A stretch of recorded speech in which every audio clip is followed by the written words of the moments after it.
Blog Talk Radio.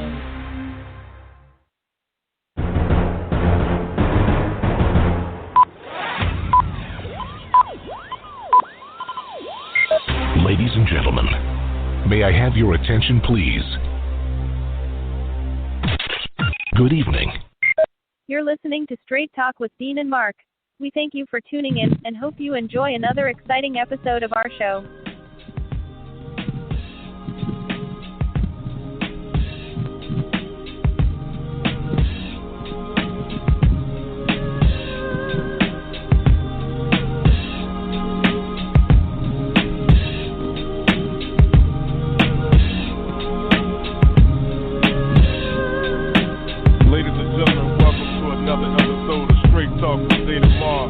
It's a breezy 78 degrees here in New Jersey, but as always, from NJ to NC, I'm in the studio with my right-hand man, Mark Lee. So, Mark, tell me what's good in your neck of the woods, my brother. You just said the magic word, hot. It is definitely hot here in North Carolina as well. You know, I had that thing going on with the gruff beard. I'm sure you saw it a little bit when you saw me on our other show, the radio show with Mark Lee. So I just came back from the barber because I had said I was going to see him on Saturday, and somehow we got our times twisted. I thought that I said 10 o'clock and told all my friends that I said 10 o'clock, but apparently it was 9 o'clock, and he was right, I was wrong, so I did, but I went down there and got myself straight. So in between two podcasts, in between one and the other, I ran down, and I am now a little bit more on the, a little bit, the beard's still there, because, I like my beard look and everything, but it's definitely a little bit more nice looking and doesn't have that man under the bridge or the Santa Claus look or whatever other look you want to call it. So it's looking a little bit sharper than it had been. So I had to go do a little something about that. So, but while I was out and about, I can tell you that it is definitely hot, but that is not stopping the birds from singing and enjoying themselves. I saw a flight of about, I think it was 10 or 15 of them. Somebody must have thrown a piece of pizza down there, and they were wrestling that piece of pizza. They were to have a treat, so they were trying to figure out who was going to get it, and they were trying to do a little sharing, but even animals have their moments where one of them wants more than the other. So every time I turned around, one was like, "I'm taking this. This is mine." So it ain't just humans that greed thing going on. It's a little bit of all the species out there. And by the way, I'm over here checking out our website, and I'm waiting for our guests to call in. Of course, we've been watching the madness going on in the world. But I have some good news for you before I go into the studio where I know you're hanging out and everything. But I just looked at our all-time listens. You will be glad to know we have crossed over the 10,000 mark. So we have got 10,002 all-time listens. So we got folks over there that are listening, and we definitely appreciate them listening from all over the world. And, hopefully we're going to keep it building, keep it moving, keep it grooving, and hopefully after a while we'll be at the 100,000 mark. But we have crossed the 10,000 mark, 10,000 all-time listens, so that's a good mark to cross. I don't know about you, but I'm proud of us crossing that mark, and I think it's a wonderful thing that we have crossed that divide. And I don't know, but the Who. I know that I'm not talking about the band. Some people, they hear Who and they think band, but the Who is in the health organization has told folks that they might want to chill. I know New York has reopened and gotten all happy because they're opening up a lot of things. Retail is opening.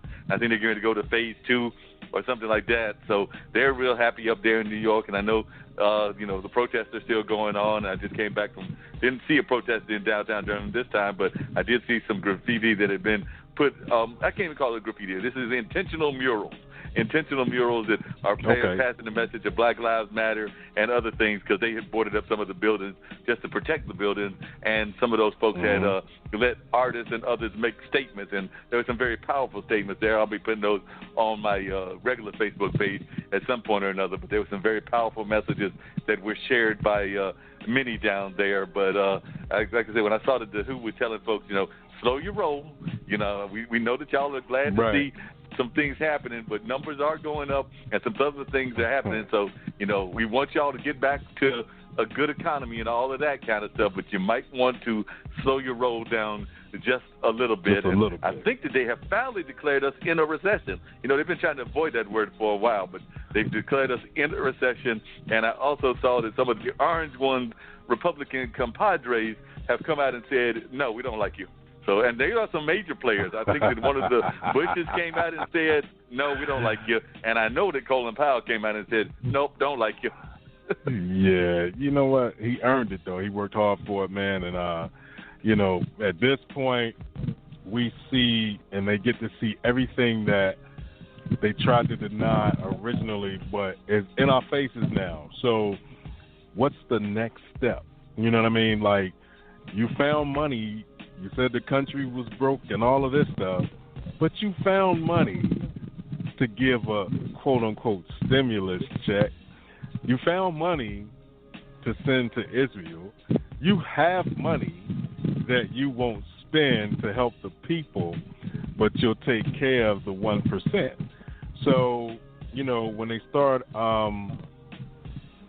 speaking, you got to listen to all that they say, because in between the madness, somebody's going to tell the truth.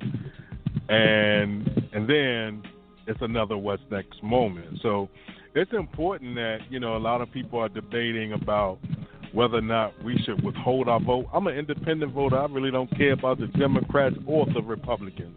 But what I will tell you is you need to vote, because if you don't, that's how people stay in control to oppress or hold others back, because you didn't vote for the person who spoke for your better interest.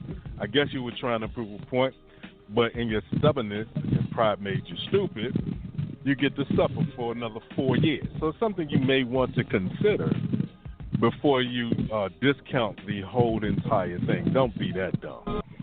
You know what I mean? Yeah, exactly. We don't want folks to be that dumb. They got to do the right thing. And like you said, don't care who you got. Well, actually, I do have a personal preference, but we just want you to get out there and vote, and definitely vote on the local level, because a lot of times that local level is the most important level of all. And by the way, the other thing I wanted to thank you, Dean, is I did see that you did pop in on my other website as well when we were doing the afternoon show. So you saw that I had a very enlightening and funny comedian from Pakistan, and, of course, the musician from right here in North Carolina that is very much proud of his roots and roots music, and also proud of being native, and also proud of blues. And then, of course, we had the filmmaker who did that hilarious film about the dating sites that people go on to and things of that nature. So I did see that you popped in and gave me a hello and a shout-out. So I'm doing it on our show. I'm giving you a shout-out back. So I did appreciate you popping in. And I don't know how much you caught of it, but we were having a good old time.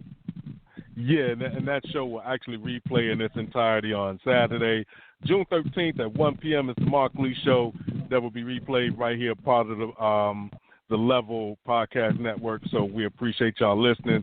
Y'all keep listening, and we keep providing some good information. We also want to welcome the Let's K-12 Better podcast, who we aired most of their episodes earlier today. And their last show that they've recorded, their most recent show, will air tomorrow, June 9th at 1 p.m. It's Let's K-12 Better. We'll be talking to kids about race is the topic. So make sure that y'all tune in and check that out. Hey, man, right now I got 4. I heard the doorbell ring 4 times.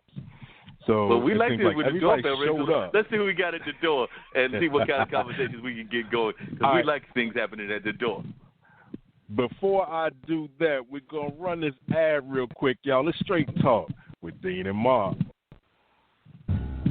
The old Renaissance is the new Renaissance, standing on tradition while embracing the spirit of distinction. This is the Harlem Brewing Company. Uniquely crafted beer brewed to deliver a taste, a sound, and a feeling that can only be described one way, Harlem style. So come and take a trip on the A train with our Harlem Sugar Hill Golden Ale and our Harlem Renaissance Whiskey, the neighborhood original.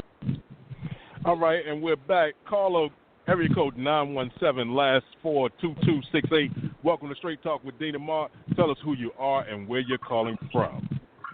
This is Lucius Barr. I'm calling from New York. Happy to be with you guys. I appreciate right. you, Lucius. I'm so glad that you're able to make it. Lucius is a individual that has been involved in the film industry for a number of years. He's worked with cons. He's worked with all kinds of amazing things, and I just wanted Lucius to come on. I had the pleasure of meeting Lucius through our mutual friend, Sheree, who does those COVID talks and the Sunday read-alongs of the New York Times. So, you know, we had a couple of folks that have done that.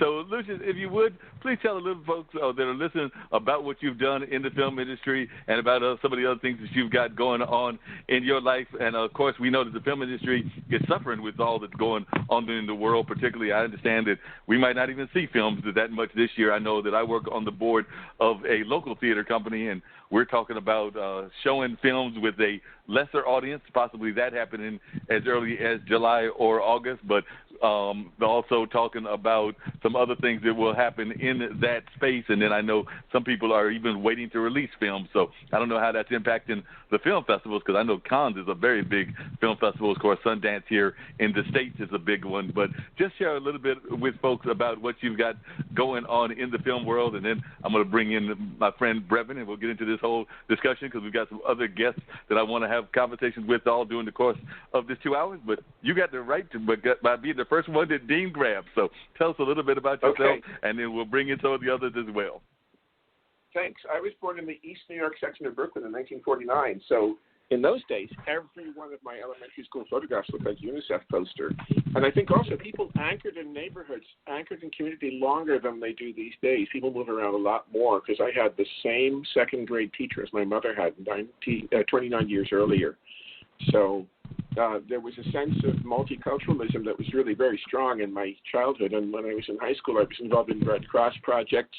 And my last year in high school, I became an intern at the opening year of Lincoln Center, which meant that we were, among other things, providing support for the International University Choral Festival. 30 singing groups from different universities around the world came to Lincoln Center for a 10-day series of concerts, and we were providing, for instance, at the Red Cross chapter, which is just behind Lincoln Center, we had boxed lunches and boxed dinners for $1 each for these students who came in from overseas. And we also had 19 languages in the Red Cross network for kids who needed help touring the city or visiting the city. So my root system comes from cultural exchange, getting to know who's who in the world and how much we are so very similar, and we're all brothers and sisters. And after college at State University of Albany, where I was one of the first freshmen, our freshman class in the fall of '66 was larger than everyone else because they were building a brand new campus. So there again, lots of people coming onto a brand new campus. It was like a playground for me to find out who was who and what was what. After college, I went to Paris working as a student exchange officer. We were sending American students to Leningrad in the Soviet Union, 72 this was, in the Soviet Union to start diplomatic or commercial careers. But that was also during the Cold War, when everyone who went into the Soviet Union came a week through Paris on the way in and a week on the way out. I began working in the film industry in 1978 when a friend wanted to propose a film to the American Film Festival in Deauville, France, where I discovered that no one in the press office spoke English. No one in the organization spoke English. They were organizing an American Film Festival just as a promotional event for the city of Deauville. And at that event, I met a man who invited me to Cannes, because in 1968, as you know, there were student riots, and the whole of France was shut down with a general strike, which closed the Cannes Film Festival in '68. The press officer in those days left and never came back. So for 9 years, there was no one in the press office at Cannes who spoke a word of English. And I became the assistant to the press officer, and then a year later opened a separate office for English language films, English language journalists, English language press at the Cannes Festival. So my root system went quickly into the world of getting to know how we get films on the international market, how films can travel the world, how a good film should be shown everywhere in the world, and how we spark interest in good films wherever they come from. Because people think, oh, that's a small country. We don't understand how people live. But no, it's actually the same life is being lived in many different places. So my life is dedicated to that sort of culture of getting to know where things and people come, where people come from and what they've achieved in the way of storytelling.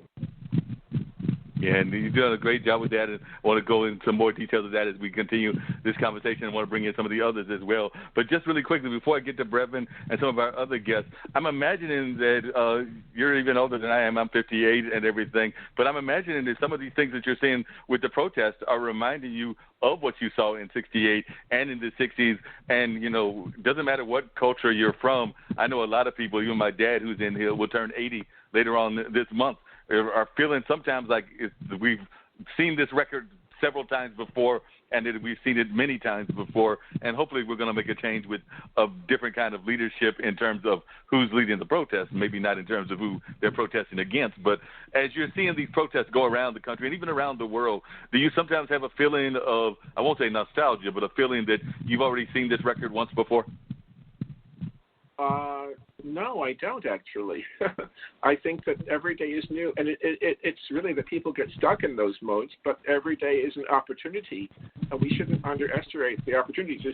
As Dean was saying earlier, opportunities to vote, opportunities to make change, and opportunities to imagine the future, not complain about what's past and present, because there are people now in jail who will be judged. And we have to look at what's going to happen then and where we're going with all of this. So I want to see more speeches. What we did have in the 60s and later was when, against Vietnam even, we had speeches at the end of every protest. And everyone at my college gym at Albany, for instance, in 70, when we shut down the university in my senior year, everyone took the mic for 2 minutes to suggest something that we should all do together. So I want to see more leaders emerge that have ideas about where we go next and where we can go as a group in the next steps. So I see every day is new and every day is full of opportunity. And right now we have to make a clear statement about where we're going as a group. Yeah, I would definitely agree with that we have to make some statements. And I am seeing some leaders that are stepping out and even some young leaders that are making some of those speeches. But I would like to see more of that kind that you're talking about. That, like I said, I was a kid, and literally a kid in the 60s and a teenager in the 70s as I graduated from college in 1984. So definitely remember some of those speeches that you're talking about from growing up in that area of the 60s. So I would like to see more of what you're talking about. Just want to stay on the line and continue the conversation. Yeah. Go ahead, Mr. Barr. No, I'm just saying what I'm speaking about is individual empowerment, so every one of us has a voice. That's the bottom line. Yeah, definitely.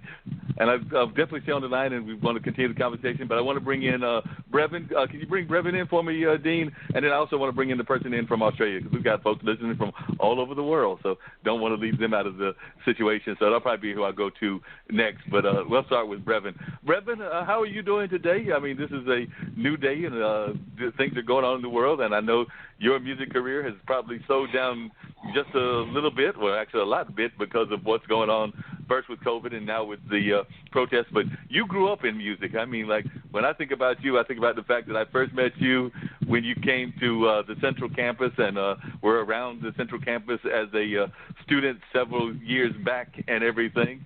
And then I think your brother might have got here before you got here, but you did come to this area and would be hanging out as a youngster, and so I've known you for a number of years. But I mean, your father was an amazing musician who toured with the likes of Luther Vandross, Vanessa Williams, even Roberta Flack, and things of that nature. And your mother performed on Broadway with folks like Dizzy Gillespie, Marian Anderson, and one of my personal favorites, I'm a big fan of Angela Bofill, and I always have been. I remember that when my folks had their radio station, there were two things that folks knew was probably going to get played if Mark was doing a show. That was the revolutionary songs of Gil Scott-Heron and the romantic songs of Angela Bofill. They knew they were going to get some summer days, and they were going to get some revolution would not be televised. So you grew up in that kind of environment. So how are you doing? And just tell folks a little bit about what you're doing and how you're surviving in this day and time and what kind of music you're doing, and share a little bit about your past and everything. I shared a little bit of what I gave them on a brief bio, but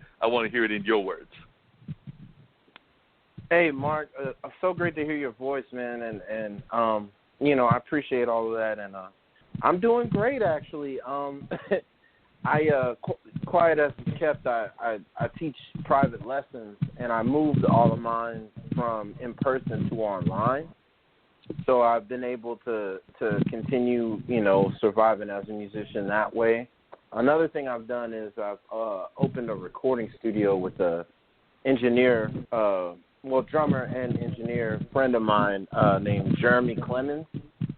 He was my older brother's college roommate at North Carolina Central years ago, and so our studios is called Break Alive Studios. So, and it's in northern Durham, and so between all that, I've been able to actually keep busy. I mean, none of us are performing at this time, right? Just because with the whole COVID and everything, having large amounts of people inside of a controlled environment like that is not really a thing.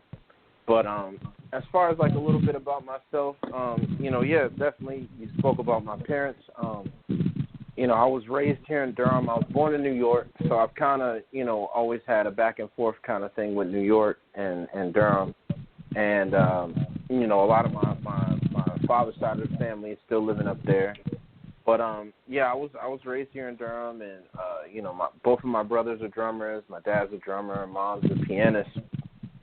But she's also an entertainment attorney who, taught entertainment law in Seton Hall Law School in Newark, New Jersey for 35 or so years, and also taught some music business and commercial music courses at North Carolina Central in her quote-unquote downtime. So, we definitely have a strong connection with the university, and so I grew up, when I was, 10, 11, 12, my brother, my middle brother had entered the jazz program in North Carolina Central, but prior to that, my mom was already teaching there. So I actually ended up, as a young percussionist, being able to play with the big band while I was in high school. And that definitely had like a tremendous effect on and just hanging out with my brother and all of his friends, his roommates that I said is now, the engineer and business partner at the studio, and Al Strong, Leroy Barley, Brian Miller, tons of monster musicians that have been in this area for a long time. So that was a tremendous thing. After completing high school, I actually moved to Miami for a couple years, and I did my freshman and sophomore year at Florida International University, and I got wind that Branford Marsalis was coming to be a part of the jazz program in North Carolina Central. So I went ahead and transferred and shot home and finished college at Central. And then a couple years after that, I went to do my master's at Queens College in New York, and I completed that in 2016. And spent some time in New York, got to play up there, got to hang out a lot with a lot of different great musicians. Ben Williams is a bass player that I've played with a bunch up there, but I mean, there's plenty of other people. I did some work with Stacey Dillard. I've done some work with just a lot of awesome musicians that live and play in the New York area. And so after I finished at my master's, I moved back to Durham. And since then, and all during that time, I was kind of always back and forth. I never really left. And so since of recent, I've been playing in bands in this area and kind of doing my own thing. One of the bands I play with is a 12-piece salsa orchestra called Orquesta Gardel. And, we have our own original music and also, play some salsa covers. And I also play with a wedding band called The Shakedown, and we do like a lot of weddings, but we also do tribute shows to artists. We have this series at a couple local places in Raleigh, the Poorhouse and Lincoln Theater, where we, pay tribute to bands like Hall & Oates, Van Morrison, Ray Charles, Phil Collins, just all kinds of, fantastic musicians. We did a couple Prince tributes. We did, so I've been working with them, I want to say actually since about 2012. And then I've led some gigs of my own doing like Latin jazz, in a Latin jazz quartet with me playing percussion and drums, bass, and piano. And I've, just playing in local areas here in the Triangle, and that's always, just a great time. And I've done a lot of playing with Al Strong, you know, a lot on his solo material. I'm on his album. And so, yeah, just, you know, between all that, I'm a member of Phil Cook and the Guitar Hills. Phil Cook is a indie Americana singer-songwriter who's from Eau Claire, Wisconsin, but has been based in Durham since about 2005. And I actually met Phil on a kind of a more random pickup recording session we were doing.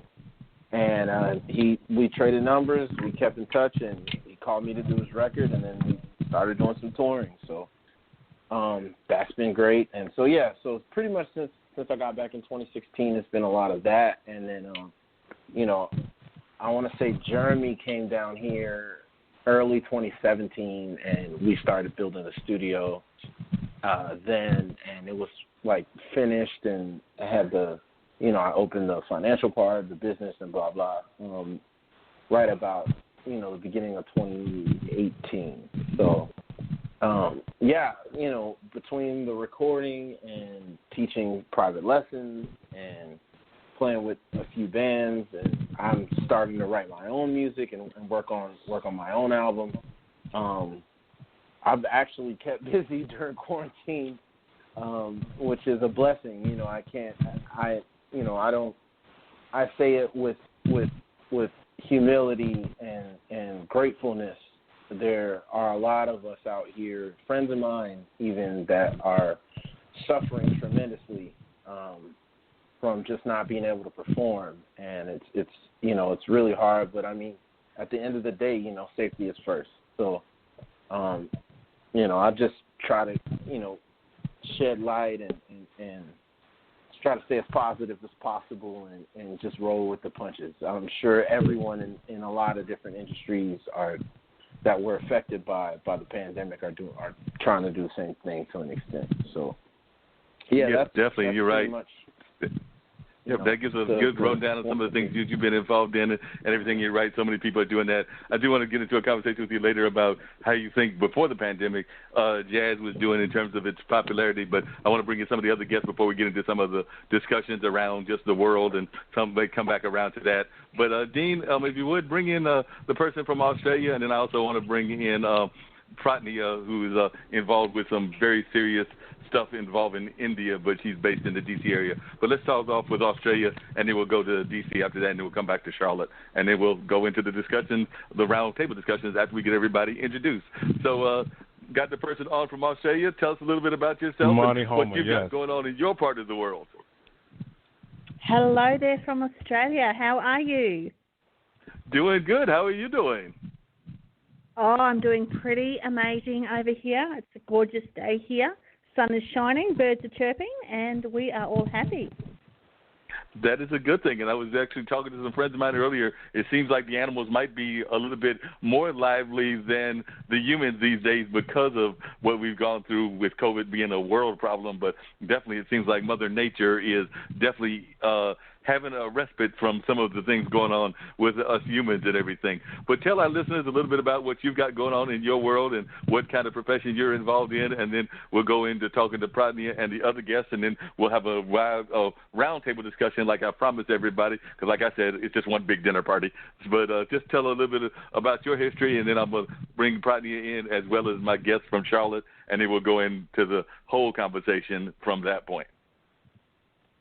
Awesome. Sounds amazing. Well, about 4 or 5 weeks ago, I did something pretty amazing. I became a #1 international bestseller in Australia, the USA, and the UK for a book that's absolutely changing the world.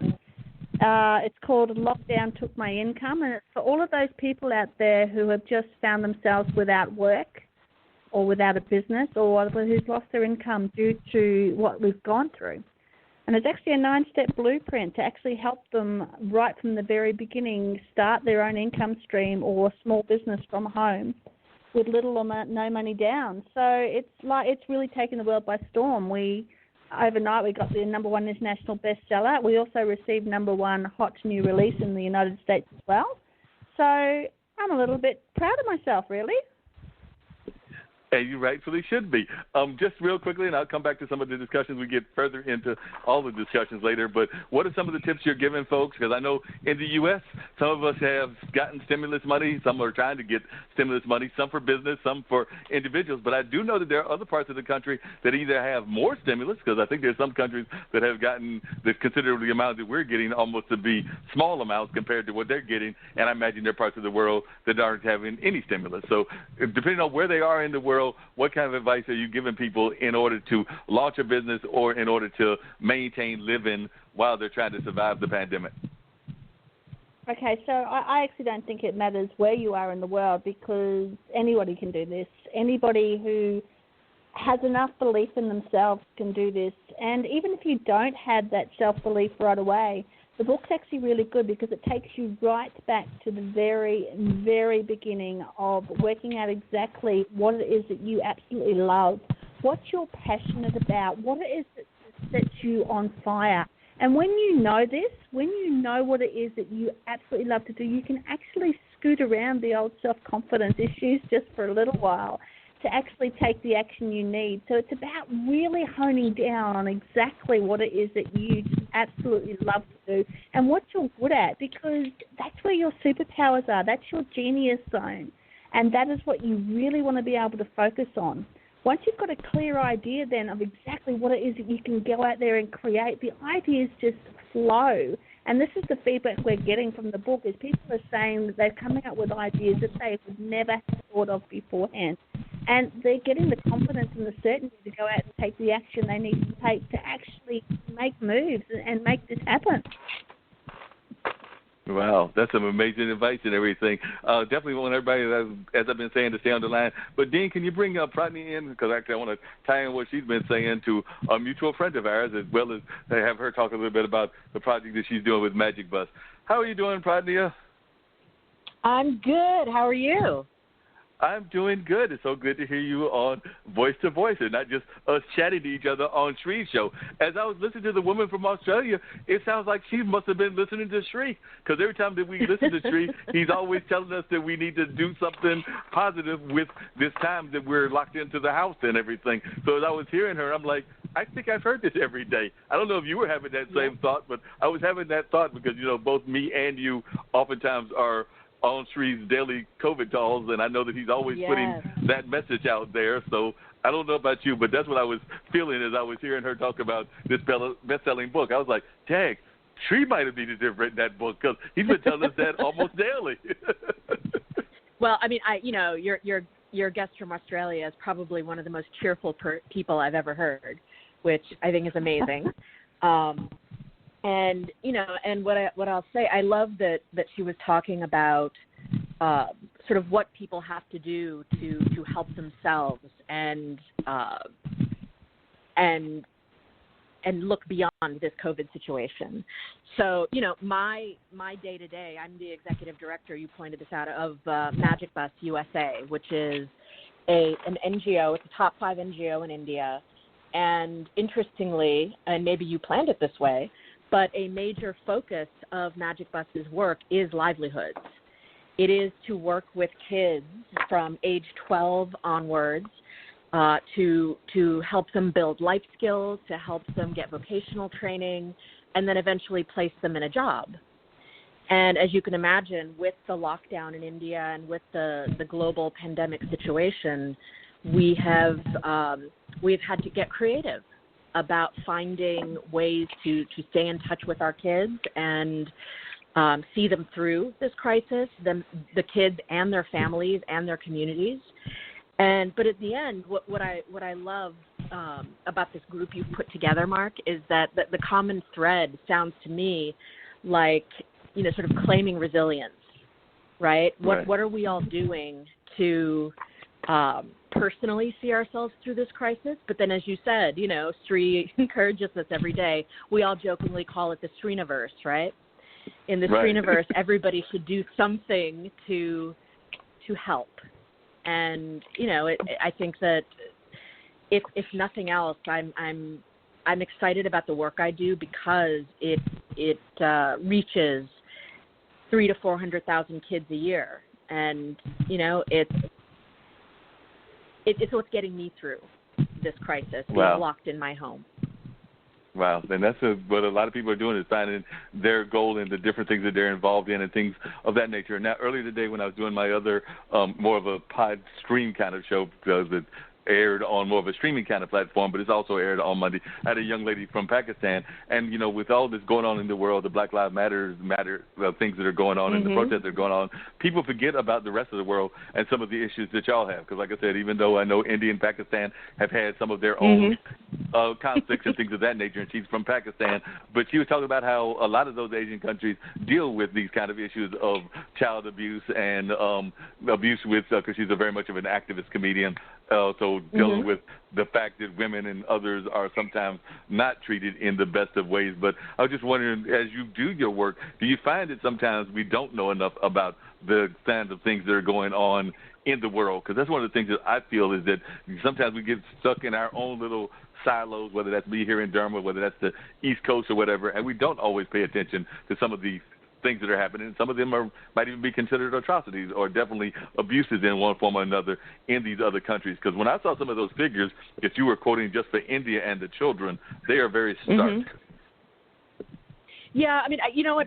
I think it goes both ways, Mark. I think that one absolute truth that you just stated, right, is that here in the United States, we do tend to behave like we are the center of the world. And, you know, the media plays into that. You know, there's very little coverage, right, of things that happen outside of the United States, except on certain news channels. But I also think that what that means is that when there is coverage, the focus tends to be on the negative. When I can tell you that, you know, there are some extraordinary things happening. I mean, India is just one example, but there are extraordinary things happening in the world. In terms of people helping people, of, you know, government stepping in and taking care of folks. It's, you know, that's the kind of coverage I wish played out more in the United States. But, you know, speaking for myself, I was born in India, but I grew up here in New Jersey, common enough story, you know. But it didn't occur to me until I was in Doha a couple of years ago. I was at a health conference in Qatar, and I was only one of 5 Americans there out of a crowd of, 1,000 people. And one of the other 5 was Michael Phelps, which was kind of hilarious. But what really struck me is that the rest of the world is happening out there on the other side of the ocean and to the south of our borders. And it's really the United States that is an island to a certain degree. And that's one of the reasons I actually joined Magic Bus, right? It's personally important to me. I'm obviously of Indian origin. But even more so, you know, the idea that you can take a child and give them the support they need in addition to their regular, you know, reading, writing, and arithmetic, and help them break out of poverty for themselves, their family, and for the future generations of their family. This is a model that could work anywhere. And, you know, that's why I'm in it, right, is because if models like this can work in places like India and China and Nigeria, right, that comprise the biggest populations in the world, then they can work anywhere. They can work in, you know, rural West Virginia. They can work in, you know, the urban centers of the United States. Wow, you got a good point there. It's real. So yeah, I mean, it's not just about us or them necessarily. You know, it's really. Maybe I shouldn't say this, but it's also about, you know, folks here in the United States claiming a little bit of humility and realizing that good ideas do happen in other parts of the world. Yeah, we do have to have that humility and everything. And by the way, you'll be glad to know, and Dean, I need you to bring in the guest from Charlotte as well. Then we'll get into discussions about all kinds of things, because I've had all kinds of thoughts on my mind and everything as I've been listening to different people talk and bring up their subjects. But if you'll bring in the person from Charlotte, Dean, and by the way, you'll be glad to know, Rodney, that Dean is up there in New Jersey now, even though he's a Virginia person, but he works in the correction system up there in New Jersey area. So y'all have got that commonality of New Jersey. Once a Jersey girl, always a Jersey girl, Mark. I know that's right. All right, give me 1 second right here. This is the beauty of multiple things, but we got it now. We got Saigon from Charlotte, North Carolina. Welcome to Straight Talk with Dean and Mark. You are now on the line. How are you doing? We're talking about all kinds of things. You've heard things going on, so I just wanted you to share a little bit about what you've got going on in Charlotte, and then we'll get into a little bit more of the roundtable discussion because I've got some questions about education that I want Lucius to jump in on, and as well as Pradnya, because she brought up some good points, but we want to get everybody introduced first before we get into some of the bigger conversations. So tell folks a little bit about yourself. Yeah, well, folks, what a pleasure to be on an international call, and as the theme has emerged, not just being here in the United States, I'm glad to be on multiple continents. So Mark and I actually have almost a family relation. I know Mark because I worked with his folks in the 70s, Jim Lee and Valeria Lee. I am a lifetime civil rights union and community organizer and musician. I've been doing it for 52 years. I'm 76 years old and grateful to be here. So I started out in the 60s with SNCC, the Student Nonviolent Coordinating Committee, the militant grassroots young people's wing of the Southern Civil Rights Movement. I worked in Forest City, Arkansas, named after the Confederate cavalry leader, General Nathan Bedford Forrest, one of the most atrocious racist and violent members of the Southern upper class who founded the Ku Klux Klan. And I will say that Forest City, Arkansas, lived up to its namesake. In some way, that is the turning point in my life, SNCC. It's where I learned what I needed to be in this world. In some ways, for me, it is always 1965. It is always Forest City, Arkansas. It is always SNCC. I met Mark's folks when I was working with the Amalgamated Clothing and Textile Workers Union on an international campaign against the J.P. Stevens Company, now not regretfully gone, but at that time the second largest textile corporation in the world. And I would escape from Roanoke Rapids, North Carolina, where the 7 mills and 3,500 workers were located, and I would go to Warrenton, North Carolina, to talk on WVSP, Voices Serving People, the only ever African-American controlled rural radio station in the United States, or for that matter, probably anywhere else. And Jim and Valeria were friends. They were co-workers. They were inspirations. And the station, and Mark may want to talk more about it, had both extraordinary jazz shows and the Pig Report and the Hog Report and the Wheat Report and the Morning, because we're serving a rural community. And these days, I've worked on many different campaigns. I'm working right now on a campaign in Alaska to stop the world's largest, what would be the world's largest open pit gold and copper mine. I'm working largely with indigenous communities up there. And then I'm spending a lot of my time with artists in their teens and 20s who want to learn how to be a political artist while still making a living in art. So that's me. I'm happy. I'm here with my best friend of 60 years, my partner and spouse of 40, the feminist public philosopher Elizabeth Minnick, and enjoying FaceTime with our grandkids in Singapore. That sounds wonderful. Sounds like y'all are having a good time over there, just enjoying stuff, but still being very active and still the great activist that you have always been. I was just wondering, I had asked Lucius this earlier, but what is your take on what's going on when you're seeing the protests that are taking place in the streets now compared to what was happening many years ago? Because like you said, you were involved with SNCC, you were involved with some of the earlier stuff. Lucius gave his impressions of what he thought of what was happening, but I was just wondering what's your impression of what's going on in the current inclination of how things are being done with the protests. I just wanted to hear your words and your feelings of this current crop of protests that are going global, because I think these are some of the most global protests that I've seen in a long time. I mean, some people might say Brexit was very global, but I would even argue that this might even be more global than Brexit was. Mark, I believe what's happening today under the leadership of very young people, and I'm talking not just about people in their late teens, 12-year-olds, 10-year-olds.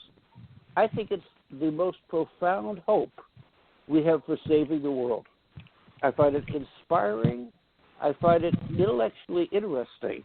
I think there is a vision, a democratic vision that touches on all the issues that, and you know, in the 1960s, there were, I'm white, I'm Jewish, there was a handful of white people who were in SNCC. It was a African-American, black, controlled and led organization.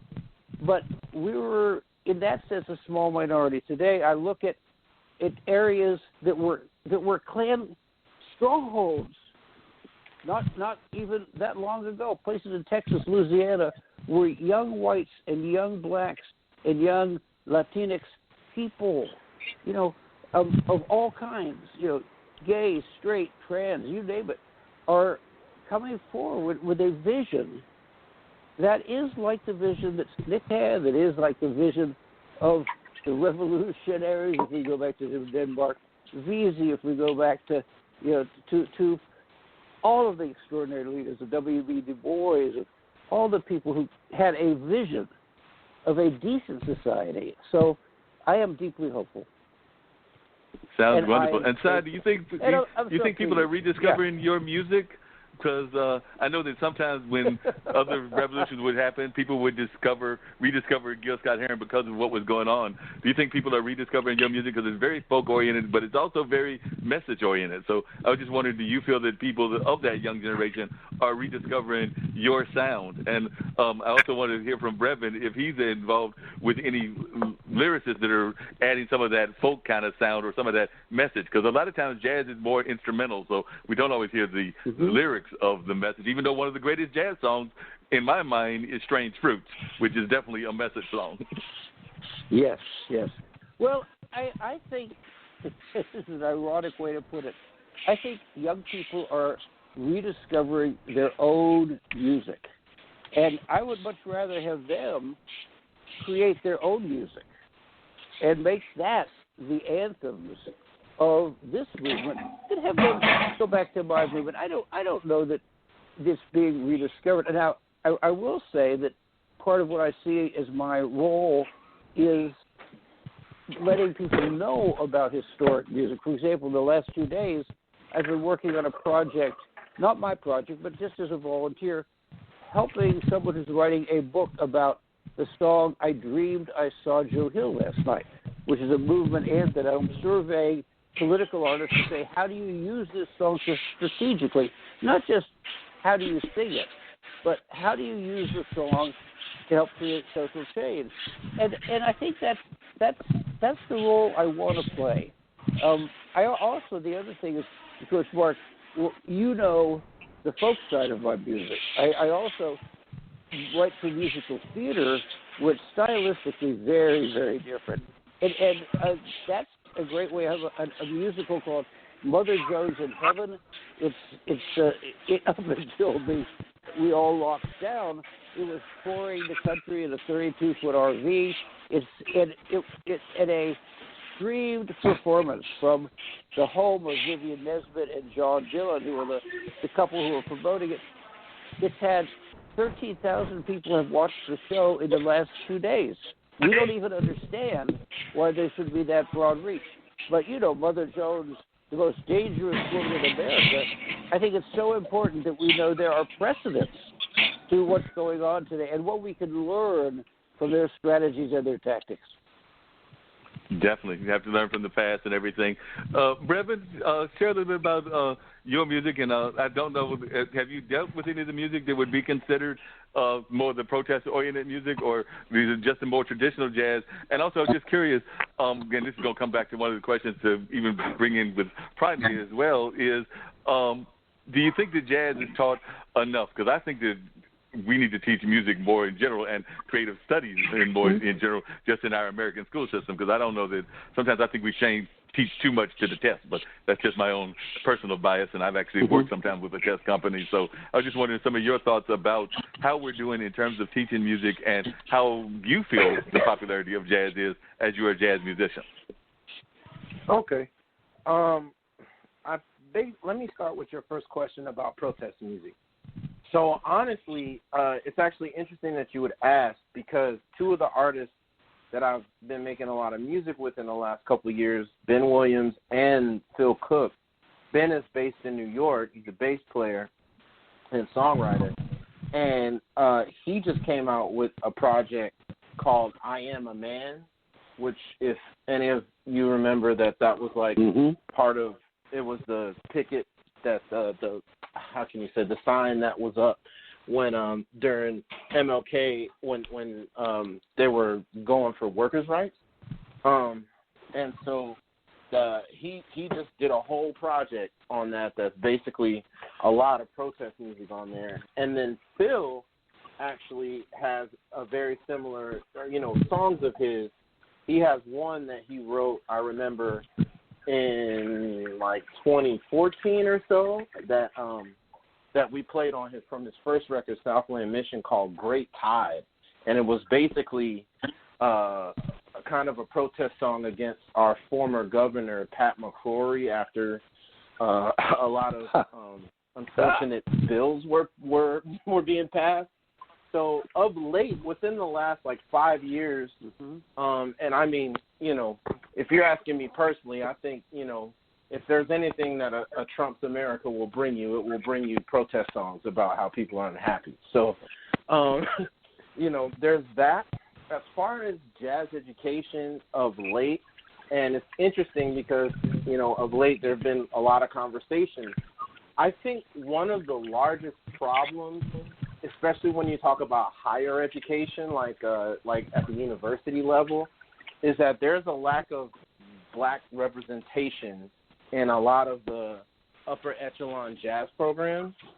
And I think just nationwide, right? It's like when you go to some of the – I'm sorry? No, go ahead. What were you saying? I was saying when you go around to some of the more like accredited schools like the Manhattan Schools of Music but even at any like particularly predominantly white institution, you'll find that they have jazz programs, yet they lack jazz faculty. And they lack black faculty, excuse me. So I find it very I don't know, it's just difficult, And so, I mean, as far as like jazz being taught and learned today, of course, at the elementary and secondary school level, of course, it always needs more support and more opportunity. Most states, state and federal, spend a lot of time. The first thing they take away from is arts programs. So, the minute that they slash a budget in an elementary school or a middle school or a high school in an arts program, the first thing that gets slashed is what people feel like is extra. And a lot of times jazz, they have a separate jazz band instructor from the regular music instructor. They slash the budget. The first person to go is the jazz guy, right? Because he's not necessarily the guy dealing there all the time. So, I mean, unfortunately, and this can go with a bigger conversation, is that, jazz, you can look at just the statistics. It's only about, 2% of the global market. So, when you talk about, but particularly in the United States, when you talk about, something that is considered, America's true art forms, yet there's always a lack of support. It tends to be a little bit baffling as to why it gets so shortchanged. And the only thing I can come to think of it is that, from what I know about this country, money talks. So if they feel like that, or whoever's in control of the situation feels like that jazz doesn't make money, then, the question becomes why fund it? Right. And Lucius, that just happens over and over. Yeah, and Lucius, I'm hoping you're still on the line, but I want you to talk about that because you actually represented some of the first crossover films of some of our Latin brothers and even some people that were, I believe, French and Asian. So how did you make that crossover? And I mean, this was many years ago, and do you think you would have that same kind of luck now? Because you definitely promoted some serious international films around the country and around the world. But I was just wondering, do you think that you would have the same kind of luck promoting in the 21st century that you did when you were breaking these films? Well, we have lots more communications channels, and by channels I mean that we have thousands and thousands of people communicating on things they've seen and heard on music and on film and giving tips to their friends. And it's not just tuning into Netflix or Amazon streaming and finding 1,000 titles or 10,000 titles to look through and decide what you want to watch. It's having all sorts of crosstalk among people who are themselves storytellers about things they've seen that they want to recommend to their friends. So the way we communicate used to be to go to a big film festival and have a big, hopefully a place in competition and maybe win a prize and gain recognition in those ways and stoke prestige. But for instance, Pedro Almodovar had made 4 films before he made Women on the Verge of a Nervous Breakdown in 1988. And that film, even as though there were many people in the world who knew who he was, Almodovar was refused at Berlin in February and was not granted a place at the Cannes Film Festival in May. So we had the premiere of that film was in the market at Cannes. 300 people, many of whom had already been distributing his films in Australia and Italy and France and Germany and all the key territories, UK, including the States, came to a party afterwards, just 300 people. But somehow that spark that had been lit years earlier, let's say 78, I had a first conversation about Pedro Almodovar with his sales agent, who was also, by the way, the associate producer of David Lynch's Eraserhead, so someone who had his eye on the ball when it came to discovering new talent and spark and supporting people who are storytellers who will take us in to new places. Well, it took those years to establish a base of understanding and recognition, a base of people who would celebrate, but then it was only the spark after so many years. It's a classic in many industries where you have to write 10 scripts or write 5 books before you get to be a bestseller writer. So it's Mary, isn't it, from Australia? Manny from Australia? Yes, the lady from Australia. Are you still there with us? Yeah, she's. Yes, I'm still here. Yes. To have a bestseller come in like wildfire, and that was your first book, or you had others before that? It's my first book that I actually had the guts to publish. So there you go.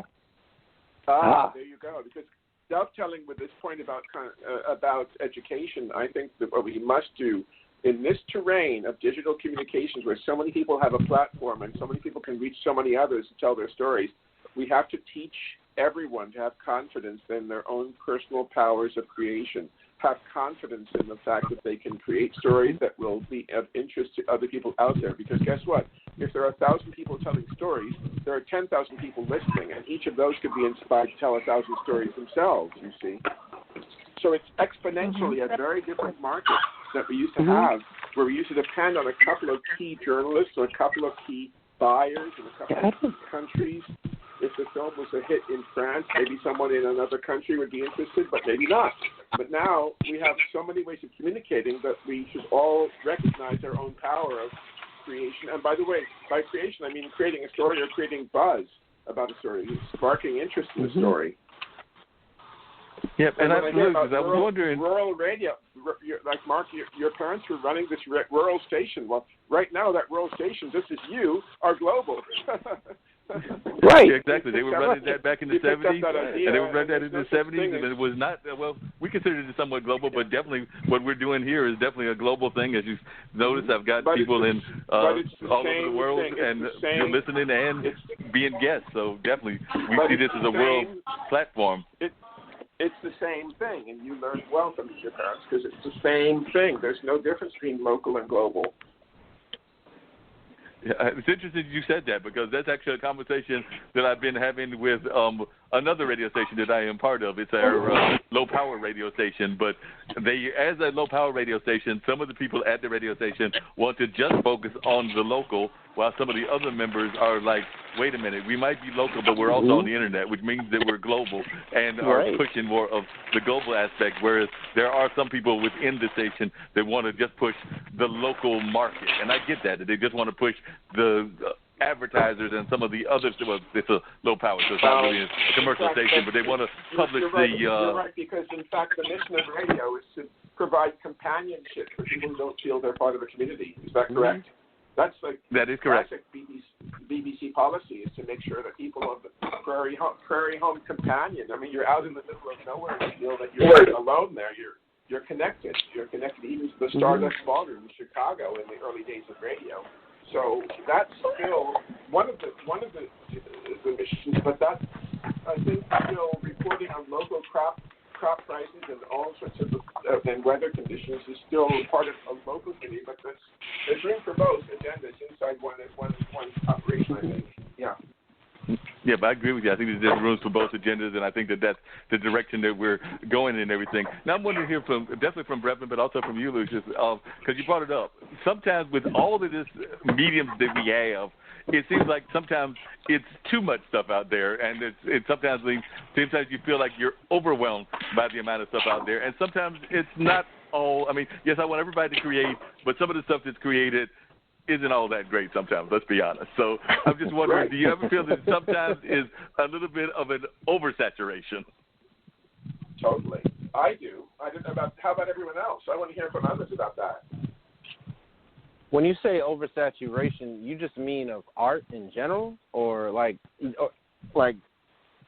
guess I'm not understanding like the specific like an oversaturation, like because everybody has a camera, everybody has access to music equipment on their computer. Everybody feels that they can make music, and not everybody is a great musician, and not everybody is going to make the great film. So that kind of oversaturation, people have the equipment to do it, therefore they try to do it, and I sometimes wonder if that creates an oversaturation because then you have to weed through some of the bad stuff in order to get to the classic stuff.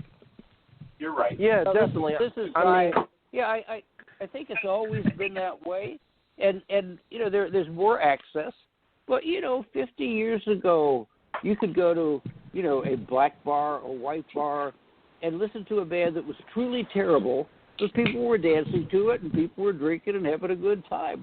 There's always been a huge continuum from the amateur musicians who are enjoying it and feel good about it, and their parents are so proud of them, all the way up to some of the people that you guys have played with. So I don't think it's as different as we may think it is. The difference is if you're sitting down and say, what am I going to listen to? It's not just your LP collection, right? It's not just your 8-track. I'm waiting for the 8-tracks to come back.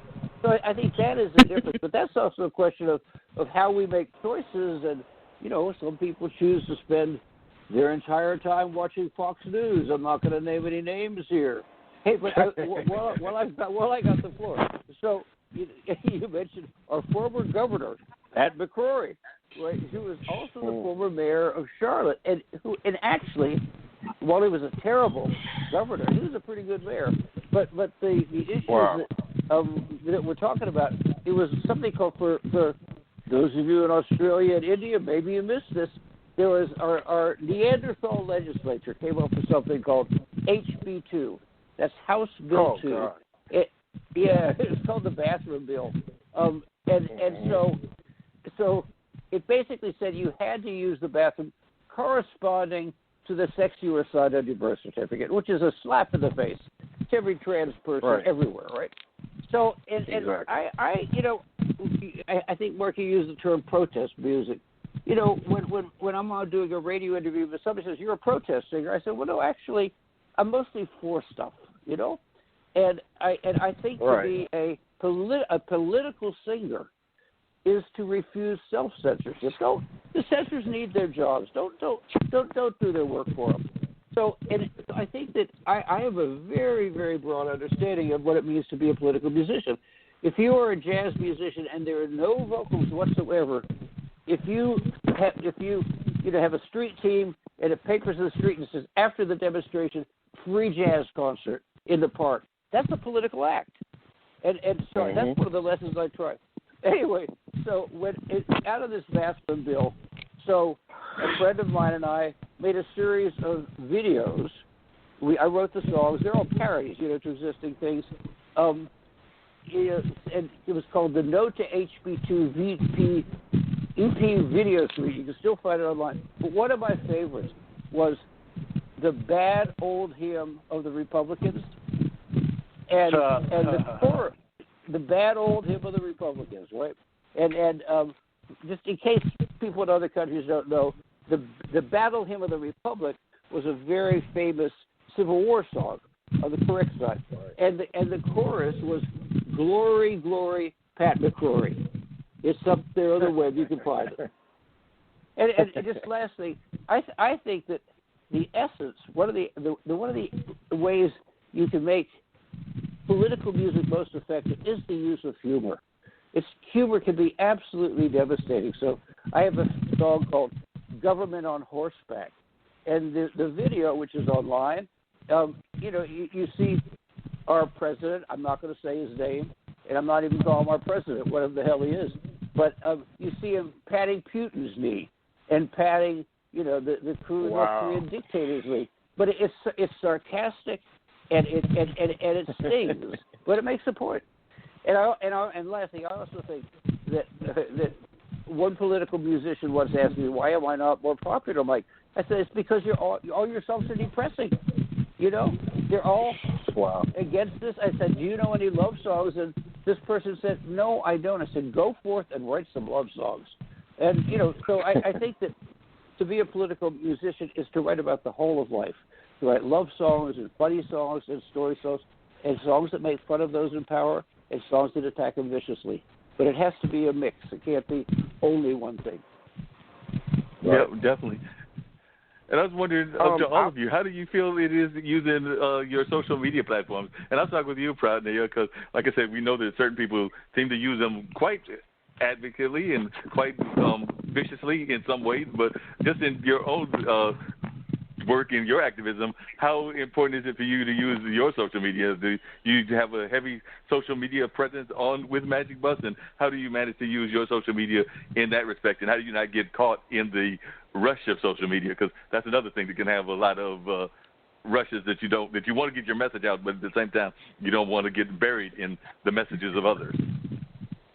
Well, for me, it's incredibly important to keep, sort of the messages I'm putting out there for Magic Bus quite separate from my personal communications, right? So anyone who knows me in my personal life knows that I am a bleeding heart liberal.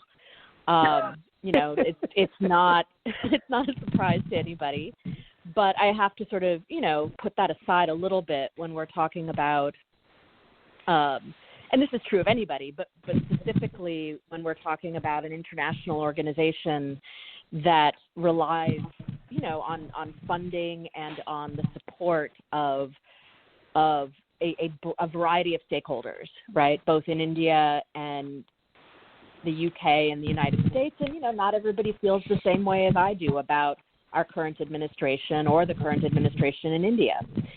So, I tread lightly, I guess, is the best way I can put it. But I think that, social media in general is a fantastic tool. But I do think, again, back to your question about are we oversaturated, right?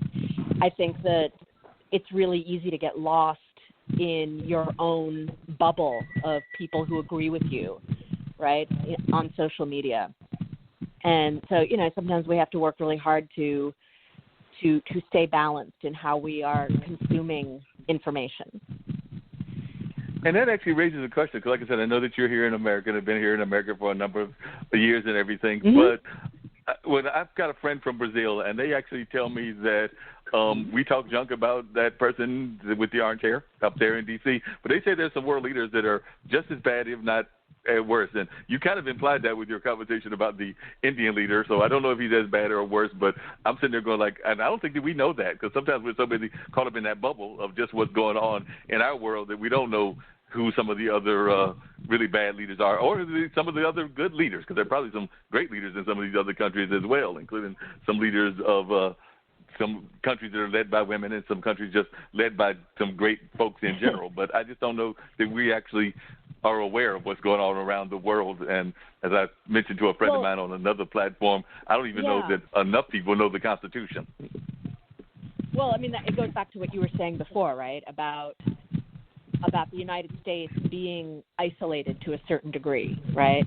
And, I mean, a new friend/colleague of mine at Magic Bus, bright guy who does our program design.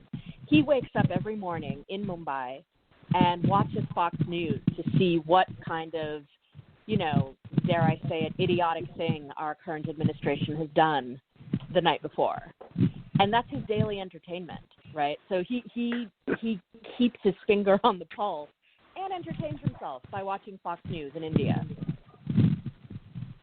And I don't think that, most people here would be able to say that, right? I mean, we're not, and even for myself, I was in my American bubble for a long time, and having taken this job where 99% of the work happens overseas, I've had to learn something now about Indian politics. I've had to learn something about, the state of the economy. I mean, I've had to, even though I was born there, I now have to teach myself, how to re-engage on a day-to-day basis in another country, even the one that I happen to be born in. Wow.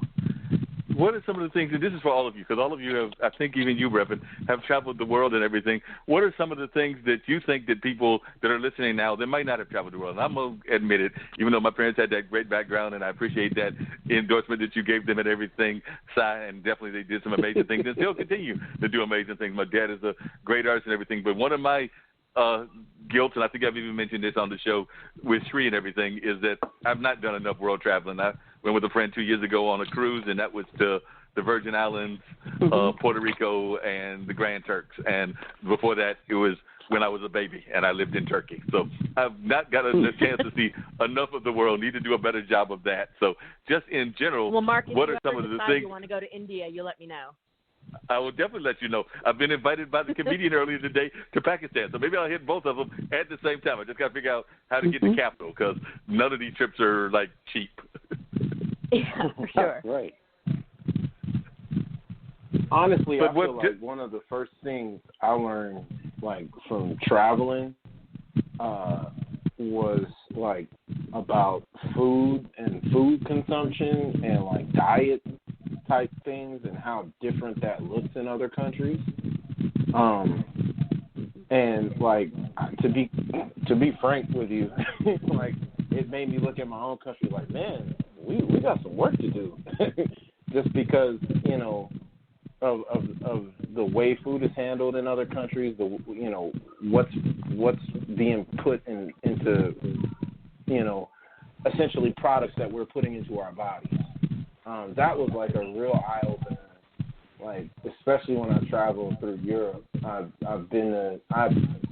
played some with Brentford Marsalis's pianist, Joey Calderazzo. I did some touring with him, and we ended up in Italy, and I was like, my mind was blown at like, just how fresh things were, even just, portions and things like that, and just, the way, it totally changed everything. Yeah. Hey, so this is so one of the great gifts in my life was being able to work with musicians in other countries and to tour with them. I'm sort of building on what you said, because if you go as a tourist, it's very difficult to get a real sense of a place. But having having recorded with a German bluegrass band and toured Europe with them, recorded in Switzerland with a Swiss band, having been, toured England with a very political set of artists, and so I get, so instead of, it's totally cool to see the Tower of London, but one of my favorite nights was in an anarchist club in Reading, England, with all these 18-year-old people dressed all in black. No way I would have seen it, or to be the guest of unemployed coal miners in the north of England. I think that because all of us have the kind of access that we could go to a country as the guest of someone who is politically involved, who is artistically involved, who is socially involved. That's when you really get a sense of the differences. That has just been a great gift to me. Well, and what about you, Mr. Barr? You've been all over the world. I mean, you traveled to cons and different other places. What are some of the great lessons that you've learned in your career? As I mentioned, I was born in Brooklyn, so I grew up in New York, and lots of people from all around the world come here either to visit or to live, and we have a lot of interaction with people that we might just meet in cafes or restaurants and talk to people on the subway or find out where people are from and welcome them to our city. So there's a lot of first exchange to recognize that people are usually open and friendly when they come traveling, and anyone who has traveled knows that it's about reaffirming universal friendship and cooperation. And I want to go back, though, to the other point of what happens when people tell stories in their own village or in their own country. It's not as though it's a challenge to sell a good story if it's well told, because we've been spoiled by having world-class storytellers, world-class jazz musicians. But let's not forget that our grandparents made music at home, and our grandparents lived in a world where there was no radio, and people learned to play the spoons, if nothing else.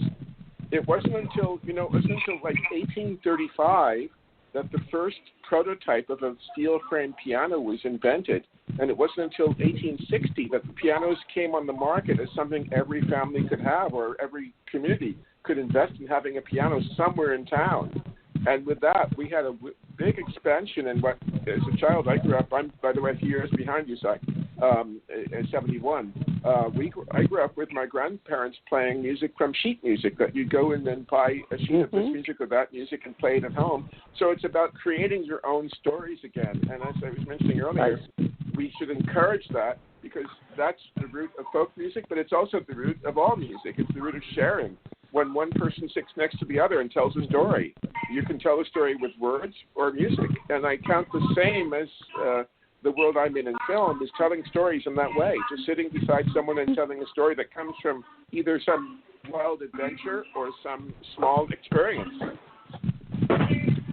So those that comprise the world of travel.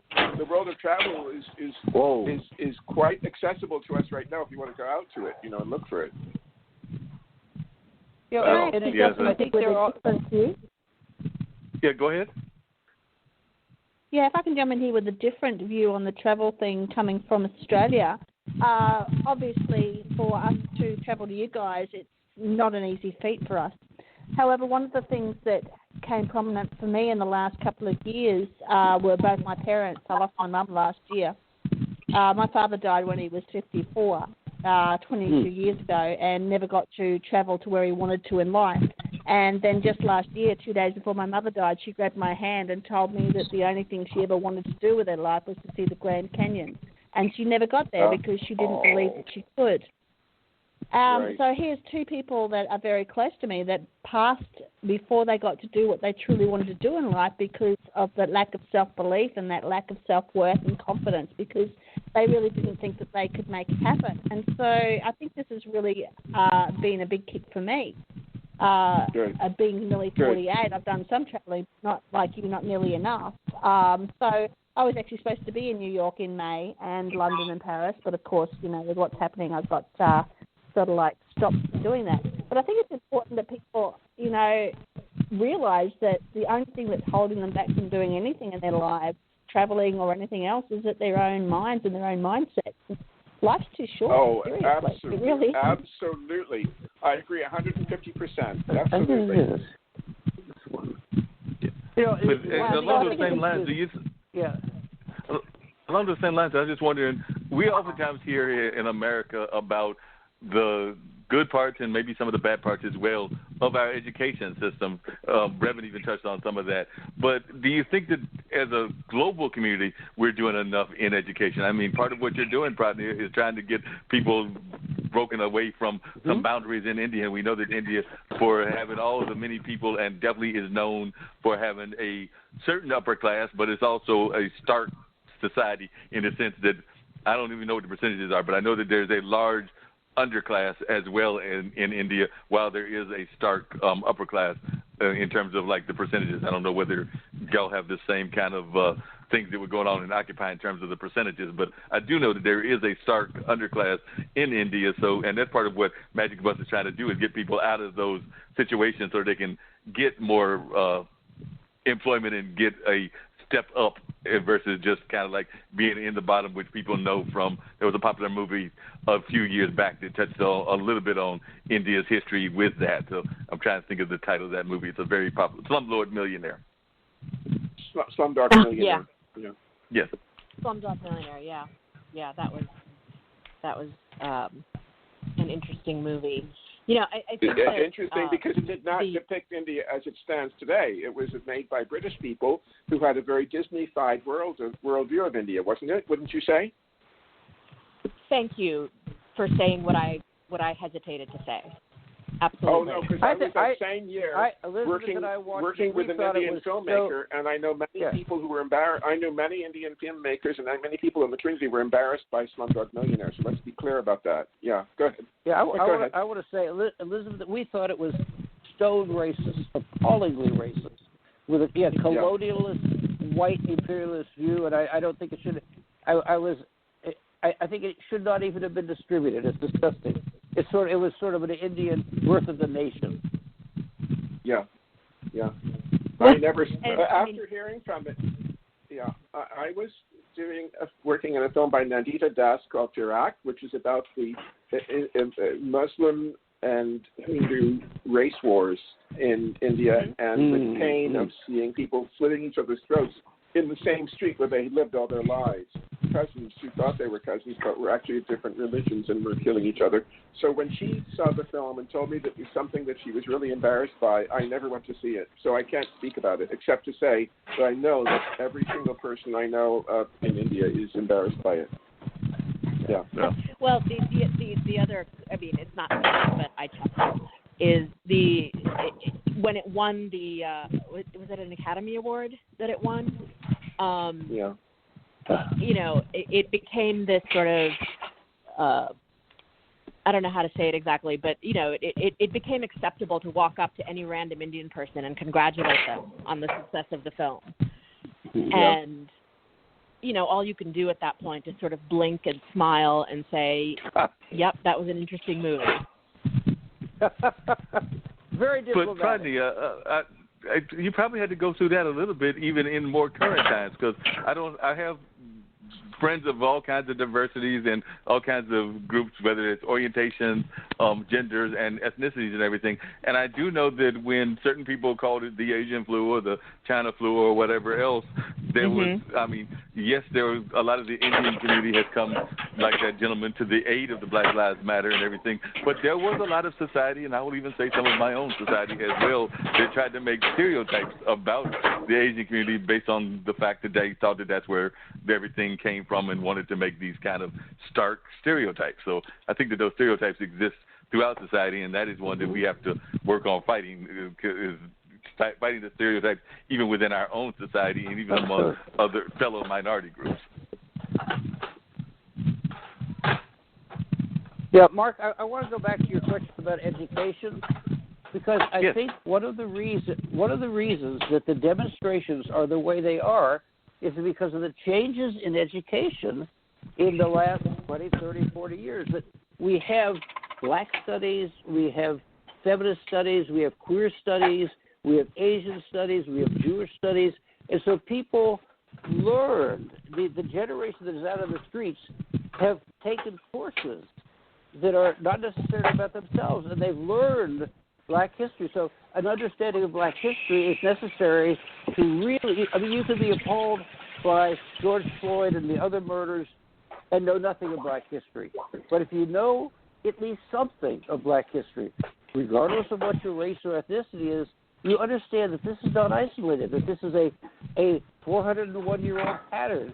And that increases both your understanding, but it also increases your rage. And rage is very useful at a time like this. So I think that we should, and the growth of community colleges that in the United States has made, education accessible to people for whom it would never have been accessible before. Now, this is all under assault by the corporations that are trying to take over education, by the privatizing corporations. But education is critical to informed rebellion. I would definitely agree with that. Pradnia, just out of curiosity, what are some of the, we're talking about stereotypes with travel, but what are some of the stereotypes that you think exist about the Asian and the Indian community? Because I'm imagining Magic Bus, that's part of what you have to do is not just educate the kids that you're helping, but also educate the greater community when you're trying to get funding for the program that you're doing. So when you go to corporations and some of the things, what are some of the great stereotypes that you have to fight against? I think that those conversations, strange to say, are not they exist in a very business framework, right? So, at the end of the day, the folks that are representing corporations that are generous, they're thinking about meeting their goals while doing something to be helpful for the kids that we serve in India. I can tell you, though, in my personal life, I can tell you that I am not good at math. I have never been in a spelling bee. And and I am, and, if you were to ask me most things about, well, let's put it this way. I learned how to make Italian food before I learned to cook Indian food because I grew up in Bloomfield, New Jersey. And, all of my friends were Italian Catholic, and their moms taught me, a good lasagna before I taught myself chicken curry. So, I think that it's I'm making jokes, but what it really is about is understanding the difference, all of us, right, in how you approach someone authentically and are interested in who they are and what they have to say, and not make assumptions based on what they look like or what they're wearing, or, assume that their name puts them in a certain community.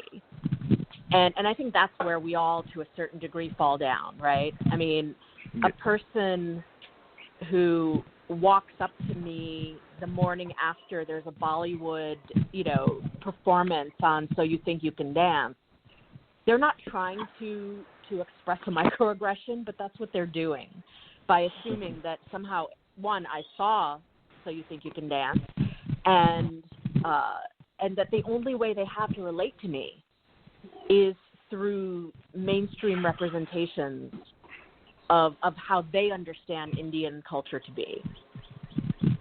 Gotcha. So wait a minute. Then I'm gonna get to the Australian stereotypes as well. So you mean to tell me that that if my computer breaks, I can't call on you to give me some help? I thought that I can't call on you to help me with the computer. Me and Dee were already gonna call you later on today. Yeah, my brother actually studied IT. And he's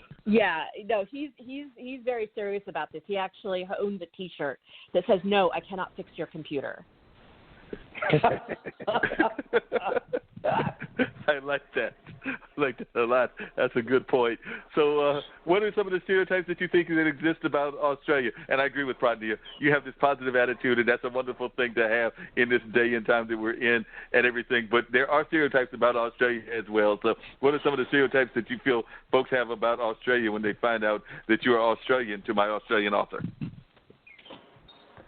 Okay, so I think that Australians are sort of still looked at as backwards, I suppose. I think a lot of the world still believes that we have kangaroos jumping down the main street. I can remember actually being in Canada many moons ago and was actually asked by somebody if we had escalators in our malls and stuff like this. And I remember telling the gentleman that, no, we used to get on the backs of kangaroos and got them to jump really, really high so we could go from floor to floor. Wow. So I think a lot of the world forgets that we're here because we are so far away. And I really think that there's still a lot of, stereotyping of the Australians just being crass, perhaps. Maybe just, I guess a lower society in a way, really. Yeah, I think that is kind of a stereotype that people have of Australia. Now, I'm going to tell you, and I've mentioned this on the show before. Dean will remember this story that I'm about to tell because I've told it a couple of times. But the country next to y'all, and that's the other country that's far away, I am actually a person that plays Words with Friends. And I have not played in a couple of days now. But there was a time frame that I was playing all the time, playing that crosswords-like puzzle game. And I'm not that good. I mean, I'm a journalist by trade, but I still don't know as many big words as I should. So I probably got like a 40% victory rate or something like that. So I'm not the best person in terms of being successful. But I like the game. I play, try to come up with some words. There was this one young woman, like in her 20s. And like I said, I'm in my late 50s. And she was literally, I'm just going to be blunt, she was kicking my ass every day.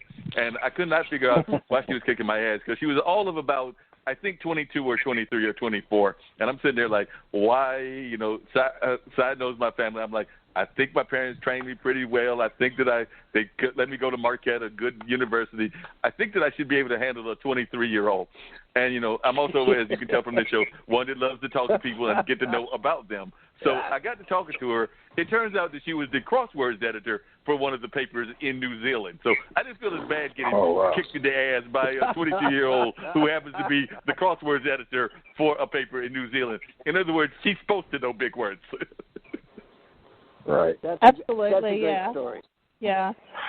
It is. I was actually born in New Zealand, by the way, so I am actually a Kiwi, but I live across the ditch, as we call it. So. So you were actually born in New Zealand and escaped to Australia. And the only other thing that I know that people think of Australia, but some people, and it's more the politically motivated people, they know the, I guess the similarity between the histories, meaning that I think both Australia and America were settled, if you want to call them settled, because there were actually Native Americans here already, and I know that there were already natives in Australia. So they were settled by European Americans, and many of those European Americans were prisoners. So that's the only thing that I do know that I think is the similarity, if I know my history right.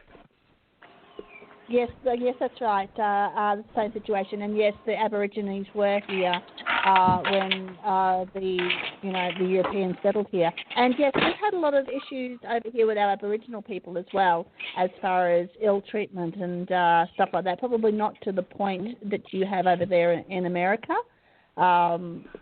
But it definitely still is a problem here, and there's been a lot of work done by the government here to recognise the mistakes of the previous generations as well. So. Well, it's interesting you should bring that up because I was watching, and I don't think it was Shree's show. I think it was somebody else that I was watching, but it was another show, and it might have been Shree's. But I was watching, I know what it was. It was another IBM show, and there was somebody, I believe, from Australia.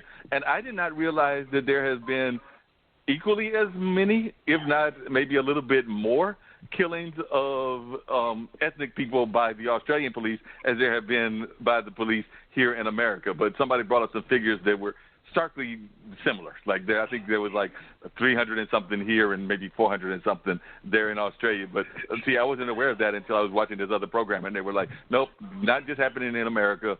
People that are brown and black are getting killed by law enforcement in other parts of the world as well. And they use Australia as an example. Yes, I do tend to agree with that. However, it's interesting that, and this may cause a bit of controversy, it's interesting that you mentioned that because I was actually just having lunch with a girlfriend of mine yesterday who used to be a part of the Australian police force. And, not that we want to, say anything that's going to lessen what's going on for you guys over there at the moment. Because that's absolutely not our purpose or our desire to do that because, it all matters. But she was actually telling me that there are probably just as many in Australia of, white people that are hurt by the police as well. Do you know, it's not just, you know, the Aborigines over here in Australia. She says probably pretty much equal, but you don't hear about it as much. That's the thing. So these kind of abuses are going on around the world, and that comes back to like what Rodney was talking about, that we got to stay out of these silos and actually try to learn more of our society. And I think a lot of that lays on our education system. And like I said before, I sometimes think that we get too caught up in the testing system and things of that nature. Lucius, if you're still there with us, what advice, if you were able to give advice to people about our education system or just the U.S. in general, and like I said, both you and Sarah are of the same generation, but if you were to give advice to the current, the generation coming up about things that you would like to see them work on and improve, what are some of the things that you would love to see changed in our modern society? Mm-hmm. Well, I think the first subject that's been dropped from university curriculums is the study of archaeology, to take people to imagine life as far as possible away from our current situation and recognize where humanity had its traces, where the traces of humanity can be found 5, 10, 20,000 years ago. I was visiting Rome, and an old man came up to me and said, "What are you doing here in Rome?" I said, "I'm looking at antiquity." He said, "Well, then you should go to the pyramids. This is not antiquity. What are you talking about?" You know. So I think the whole of our education system is actually very, very contemporary and very, very much examining under a microscope everything that's going on in our lives. But I think the most expansive view of humanity would be an asset to our understanding of who we are, and it would inspire us to another generation of creative energies that are all, again, to be individualized. I'm a very big believer in individual action, and individual action begins with every single person who wants to create a channel or creates a story, and as Miney did, writes a book, and let that book go out into the world and inspire other people to do the same.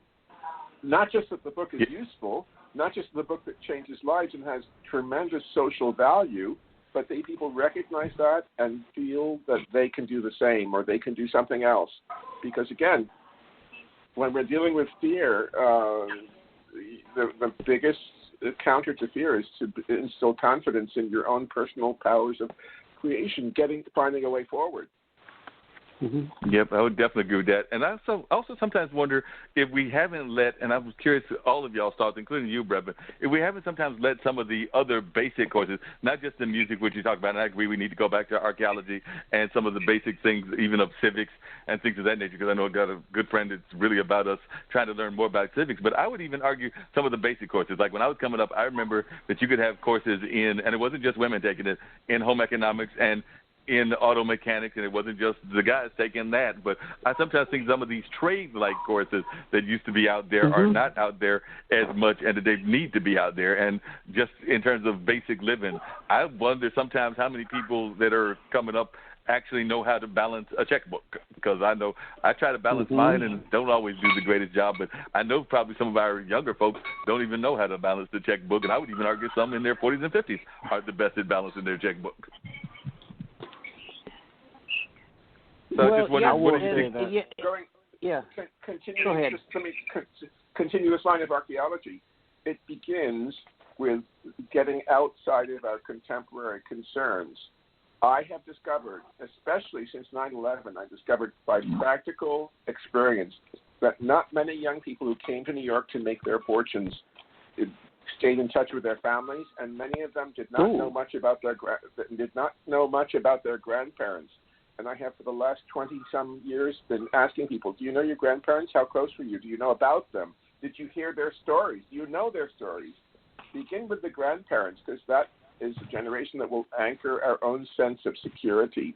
And I'm afraid to say that in our society today, there's a remarkable, and this is, by the way, worldwide, a remarkable number of people, young people right now, coming out of school and into the society who never got to know their grandparents. Well, that's one thing I did get to know both of my grandparents when they were living, but the one sad thing that I will say is that, and I got to know my grandparents and my great-grandparents, but I agree there are a number of people that don't know their relatives of that generation or of the further generations and things of that nature. That is one of the things I will say that I have learned of the Asian societies is I don't know that I'm ready to live with my mother and my grandparents, but y'all, and that's a bad thing to say, but I do know that a lot of times Indians and Pakistanians and a lot of the other Asian cultures, y'all sometimes are living 3 or 4 generations deep, and I don't know that I'm ready to go that far into it, that they're actually in the same household. Don't knock it till you tried it.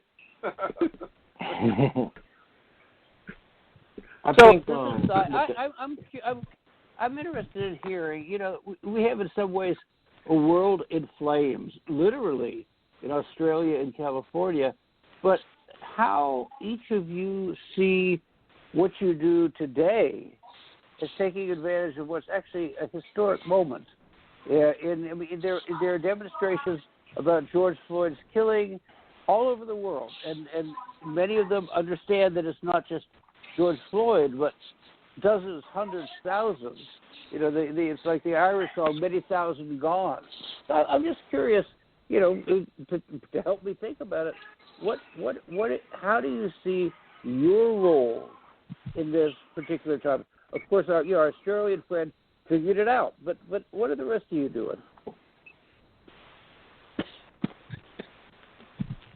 Pradil, you go first. When you say, okay, yeah, go ahead. I mean, I guess the best way that I could answer that is first and foremost to make sure my kids are okay, right? I mean, I have a 5-year-old and a 7-year-old, and I when I'm not thinking about hundreds of thousands of kids in India, I'm thinking about my own kids, who, they are. They're mixed race. They are young and impressionable. They hear what's happening in the world. They need, to be guided in understanding what they're hearing. And, they're going to look back on this time, I think, and my hope is that they'll think of it, sort of as that strange period where mom and dad were home all the time. And then I hope that they'll be taught, and I'll be very honest, I'm not very optimistic about this, that they will be taught about the unrest that happened at this time, and that, that they'll be given some kind of historical context. And, if I think back to my own education, I'm not optimistic that there will be a more balanced view of history in the future. So I just try to make sure that I'm helping them think about things in a way that helps them be good humans. That makes sense. And what about you, Brevan? And to be quite honest with you, to answer the question that was posed, let me start by saying I'm a 35-year-old black man in America. So I feel that, as far as what my role is in all of this, is to stay as sane and as calm as possible, because absolutely, I am the one essentially being hunted right now.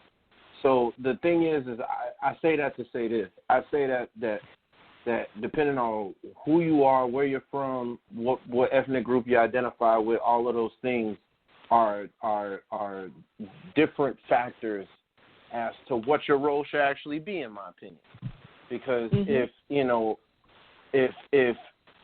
for me, I'm trying to, stay calm and keep my mental health together, but at the same time, my 35-year-old white friends are doing anti-racist work, and trying to, do things within their own communities and the greater community to help get justice and battle against these systems that are creating this kind of environment. So I think that depending on who you are and where you're from, your responsibility and your role in how you respond to the killings of George Floyd, Breonna Taylor, and Ahmaud Arbery are very different things. Yeah, it's interesting you bring that up, and then I want to hear from my Australian person. I want to bring you up in a second, but it's interesting you brought that up, because I actually just saw one of our longtime activists here in this area before coming back here, because like I said, I went and got that. I was teasing Dean earlier that in between the two podcasts, I went and got my hair cut and everything. But now that y'all can see it because this is the audio part and everything. But I ran into one of our activist people here in our community, and she was actually saying that she is actually, and she's probably maybe in the same age range that I am. She might be a few years older or a few years younger, but definitely in that late 50s, early 60s kind of age range. But Nia Wilson has been the founder of Spirit House and has been involved in a number of activism work for a while. But I could tell that she was letting a lot of her young charges take the lead. But part of the reason she was letting them take the lead was because of COVID, because like I said, she also she has those underlying conditions. So part of it was that she wanted to be safe herself while having those underlying conditions, but also keeping track of what's going on, definitely being involved in the ways that she can be involved, but probably not being involved as much in the streets because, she's getting older and has some of those underlying conditions. So she's definitely letting some of the younger charge take the lead on this particular cause and everything, and also because some of the people that are leading the charge are of a younger generation. So I do think that in that way we may be seeing a passing of the guard in terms of who will be at the front of the struggle and everything. But I just wanted to add that comment. But let me hear from my Australian friend. Yeah, I just wanted to jump in here because one of the things that I find myself struggling with everything that's happening in the world at the moment, and granted, being on the other side of the world, I'm not in it. I'm not there every day, and so I don't get to experience some of the things that people in America do get to experience. But I guess looking from an outsider's view and my personal view, our gentleman before said depending on what ethnic group that you identify with. Now, my skin is white, okay? My skin is white. However, I do not see myself as white, and I do not see other people as black. I see us all as human beings. To me, there is no colour, there is no difference. It's what's inside a person that actually makes the difference. And so, as much as what happened to George Floyd is disgusting, and as much as what's happening around the world with people are disgusting and the way people are being treated, it's disgusting. I don't see it as a black and white issue, if that makes sense. We all bleed. We all breathe the same air. We're all human. So, yeah, I just sort of wanted to put that in there is the fact that, the message that I'm wanting to put out there with my book and with everything else, and with my children that have been home for 10 weeks, is that it's about spreading the love. It's about spreading the love, and it's about getting rid of all of the hate that's out there for whatever reason people are hating. I think that's what's important.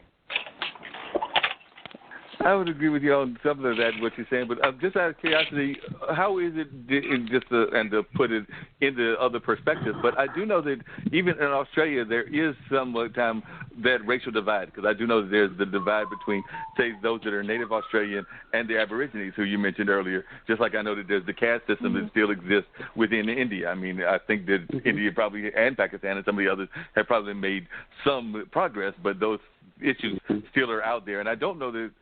Has there been enough progress made, Pradnya, in those regards? That's what I know from reading history, and I know that Gandhi was dealing with that way back when, almost even further back than Martin Luther King, because Martin Luther King actually learned some of his stuff from Gandhi. So, absolutely. Are those issues still being dealt with?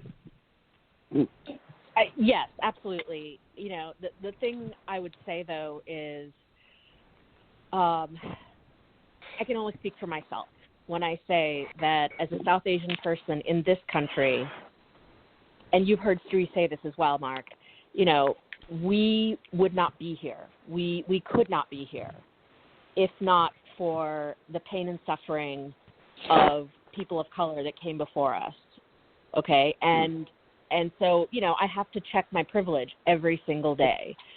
And and I respectfully disagree with your other guest who says that it's not a black and white thing. To say that race is not a factor in human interpersonal dynamics is it's not a reality. So, for me, I'm Indian, I'm viewed, a certain way by the society here. And I'll tell you honestly that, I don't know if it comes from the fact that we have a caste system in India or what it is, but, South Asians in this country, it's a big issue. We need to find a way to, Sri says this all the time, pay down our privilege. And so, yes, to hopefully my new friend who, is doing his best to just keep himself together in this very difficult time. I just want you to know that I acknowledge that I will never understand your experience. But all I'm trying to do, as I said, is raise my kids to think differently and be different in how they interact with people. Yeah, I think that's the only thing that you can do is try to, like you said, raise people to think in these kind of ways and everything. I did want to hear from both Lucius and Sai as well as to what their thoughts on this is and what they're hearing about just this kind of classism and racism that exists in society.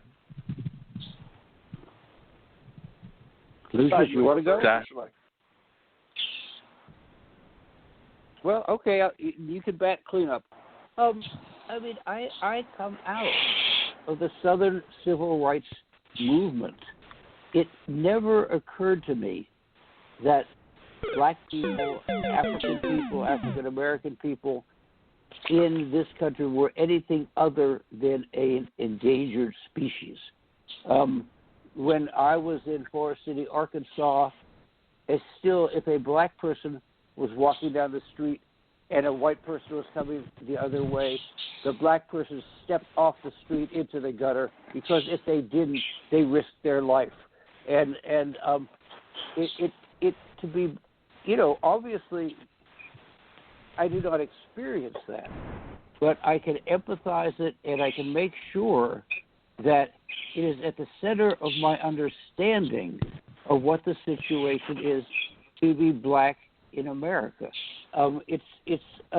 You have a target on your back, and if somebody shoots at that target, too often no one will come to your rescue. So it is a reality, and so for me, and then I will say that I'm Jewish, and some 40 known members of my family were murdered in the Holocaust.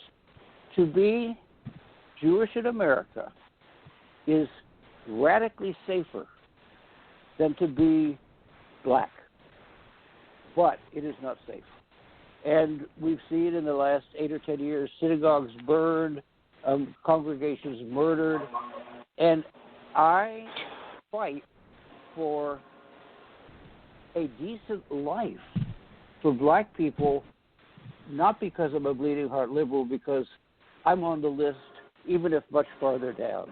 And I know that if the right in this country and the alt-right and the armed right, if they can get away with murdering black people, they will eventually be able to murder people from India who have a slightly darker skin. And what is happening to trans people who are regularly murdered and beaten brutally. And eventually, my family, my tribe, if you will, we're on the line. Again, I live a life of extraordinary privilege, but that can change. And having that awareness, having looked through family albums and say to my mom and dad, "Who's that?" "That's your great-grandmother." Where is she?" "We don't know. The letters stopped coming in 1942. So I think for me, it is a privilege to be able to support in very small ways the struggle of black people, because it actually is my struggle too. Thank you. Lucius?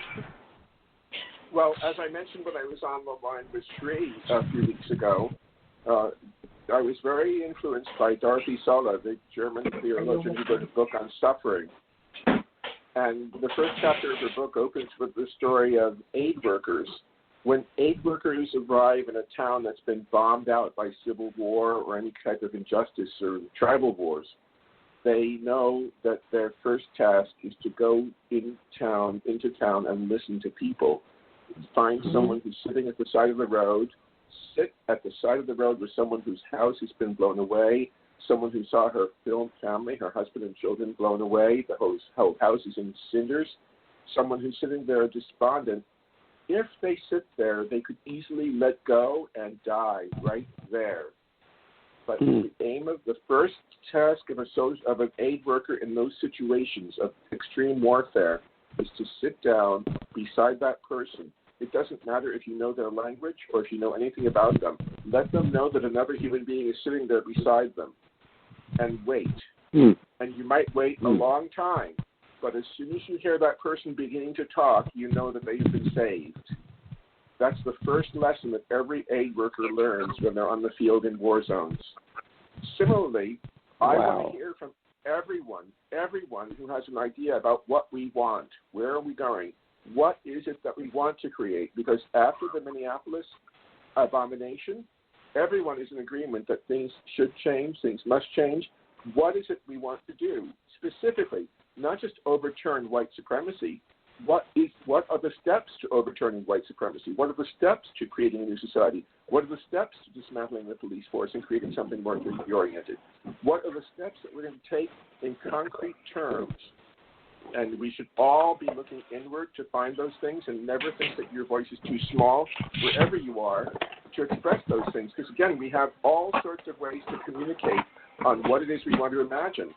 We are also, I believe also, by the way, remember the day the Mayan calendar ended some years ago, 2010, was it?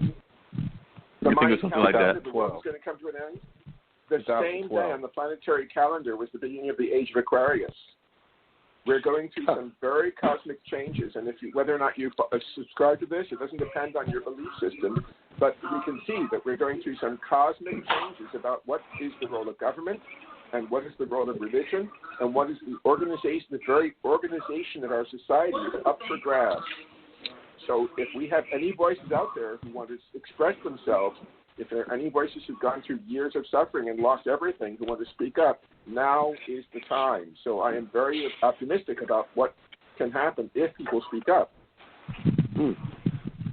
Definitely. I appreciate all your powerful words and everything. Very well said. Getting ready to wrap up the show. We've got just a few more minutes to go and everything. But I want to go, and I'll start with Brevan and work my way down. I want to hear from everybody if they've got, like, some final thoughts that they want to share with our listeners, and it can be like a message of hope or something along those lines that they want to share. And also if they would give ways that they can reach you on social media. So, Brevan, I'll start with you if you've got any words of hope or inspiration that you would like to leave folks with, and then also if you let folks know how they can find you on social media and your website, and just ways that they can reach out to you and learn about your music and what you've got going on. Okay, yeah.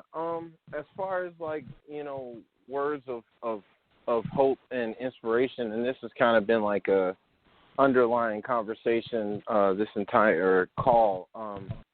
I would definitely say, the best things that we can do, individually is just try to educate ourselves as much as possible about, the goings-ons in our own environments and the going on in the greater community. And, the more truth we deal with and the more understanding that we have, not only within ourselves, but, for those around us, I think is the more empowering we can be, to ourselves and other people. So I'll definitely, and also, just on a basic level, stay safe. COVID is still out here, despite all of the other things going on. That it's not gone. The pandemic is not over. So, wear your mask. Keep your 6 feet distance. Do what you got to do. Stay home if you can. To those that are essential, blessings to you, and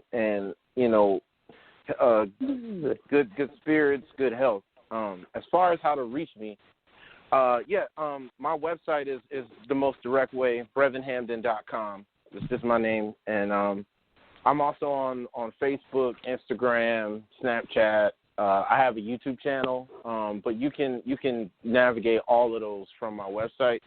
My studio also has a Facebook page and an Instagram page. It's Break Alive Studios, so you can follow me, find me there. And I've been trying to, I have some videos up now, but I'm trying to put more content. So, obviously, with the pandemic, performing live probably won't be a thing in the near future.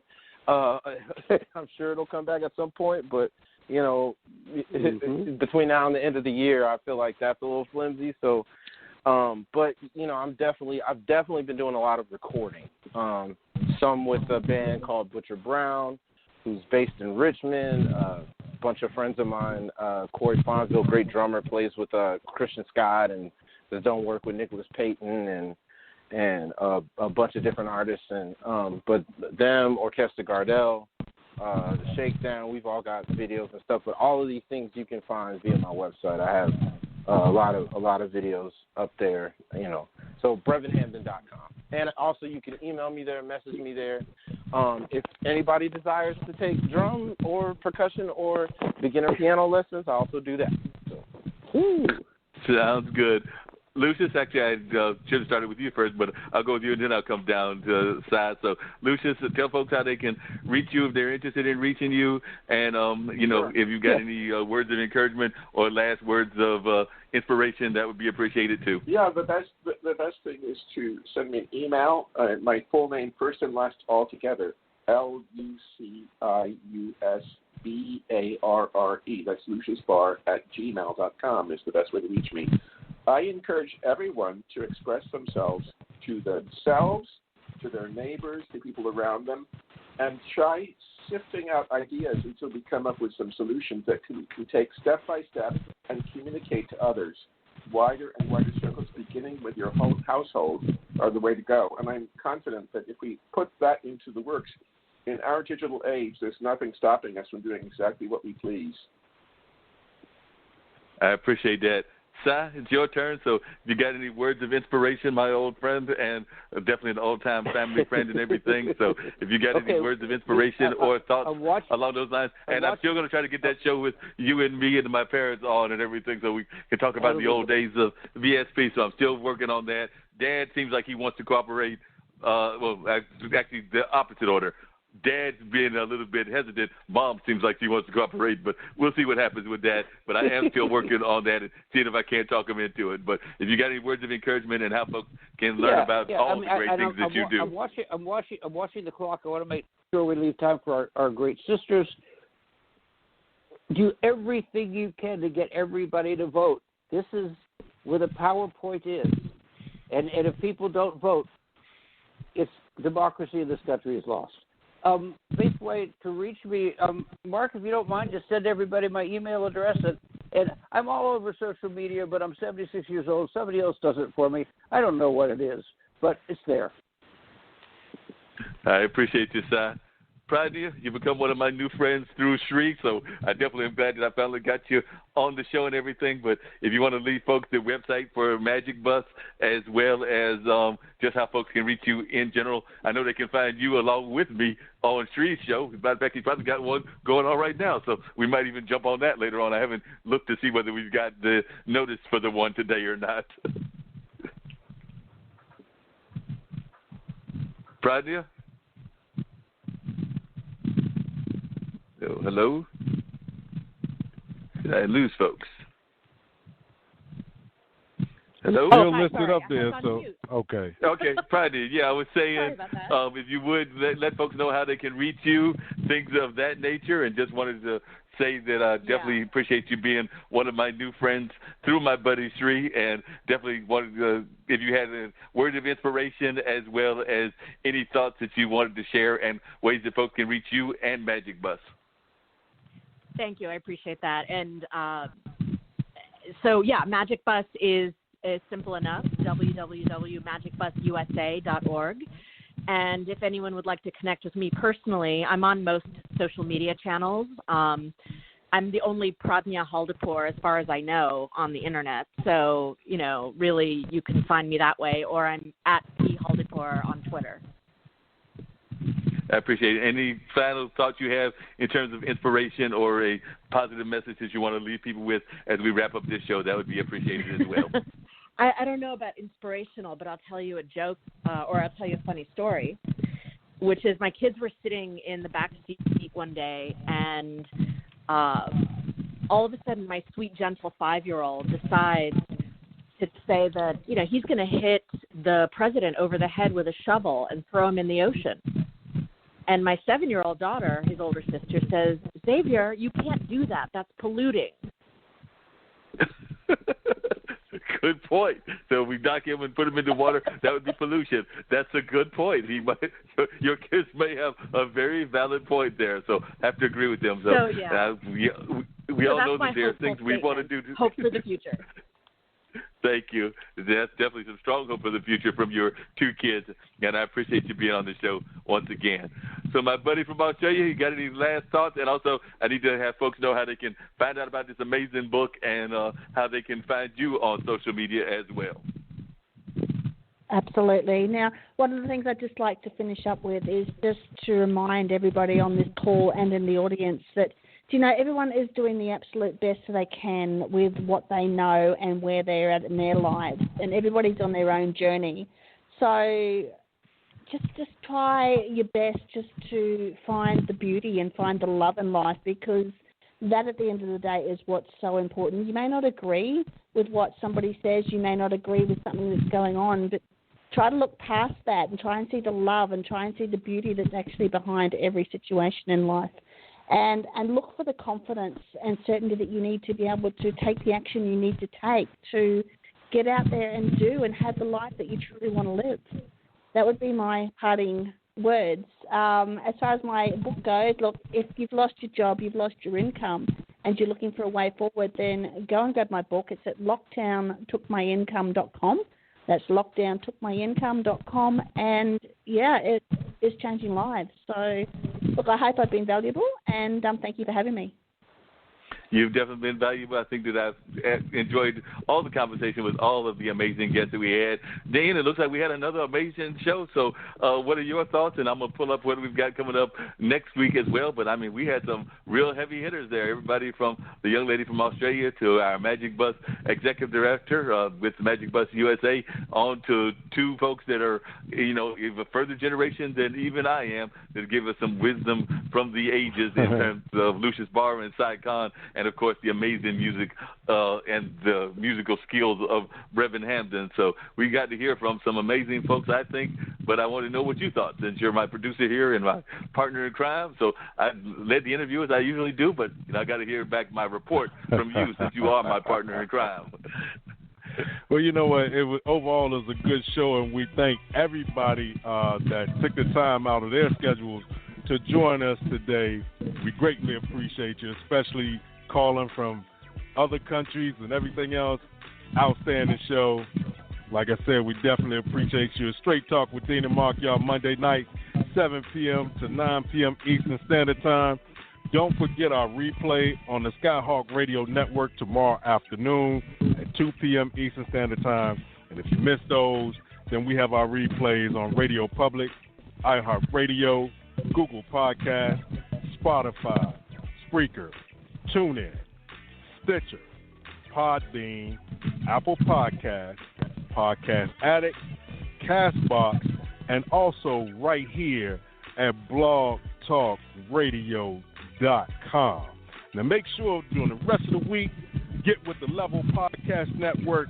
In addition to this show, tomorrow afternoon at 1 p.m., it's the Let's K-12 Better Show. They're just talking to kids about race. Then on Wednesday, we have Men Are Shake, the Minority Reports. They present misogyny and racism. It's a panel discussion. On the 11th is a replay of the Let's Talk About It radio show. Then on Saturday, the Let's Talk About It radio show is at 5 p.m. on Thursday. And then on Saturday at 1 p.m. again is the replay of the Mark Lee show that they did today, all right? So make sure to lock in. 10,000 listeners, 50 states, 73 countries. We keep moving, we keep going, and we keep growing. Make sure that now it's time. We're going to have those hard conversations after the kneeling, after the protest. What are we going to do to make this a little bit better? Because like I always say, you walk outside your front door, it's showtime, and the world is your stage.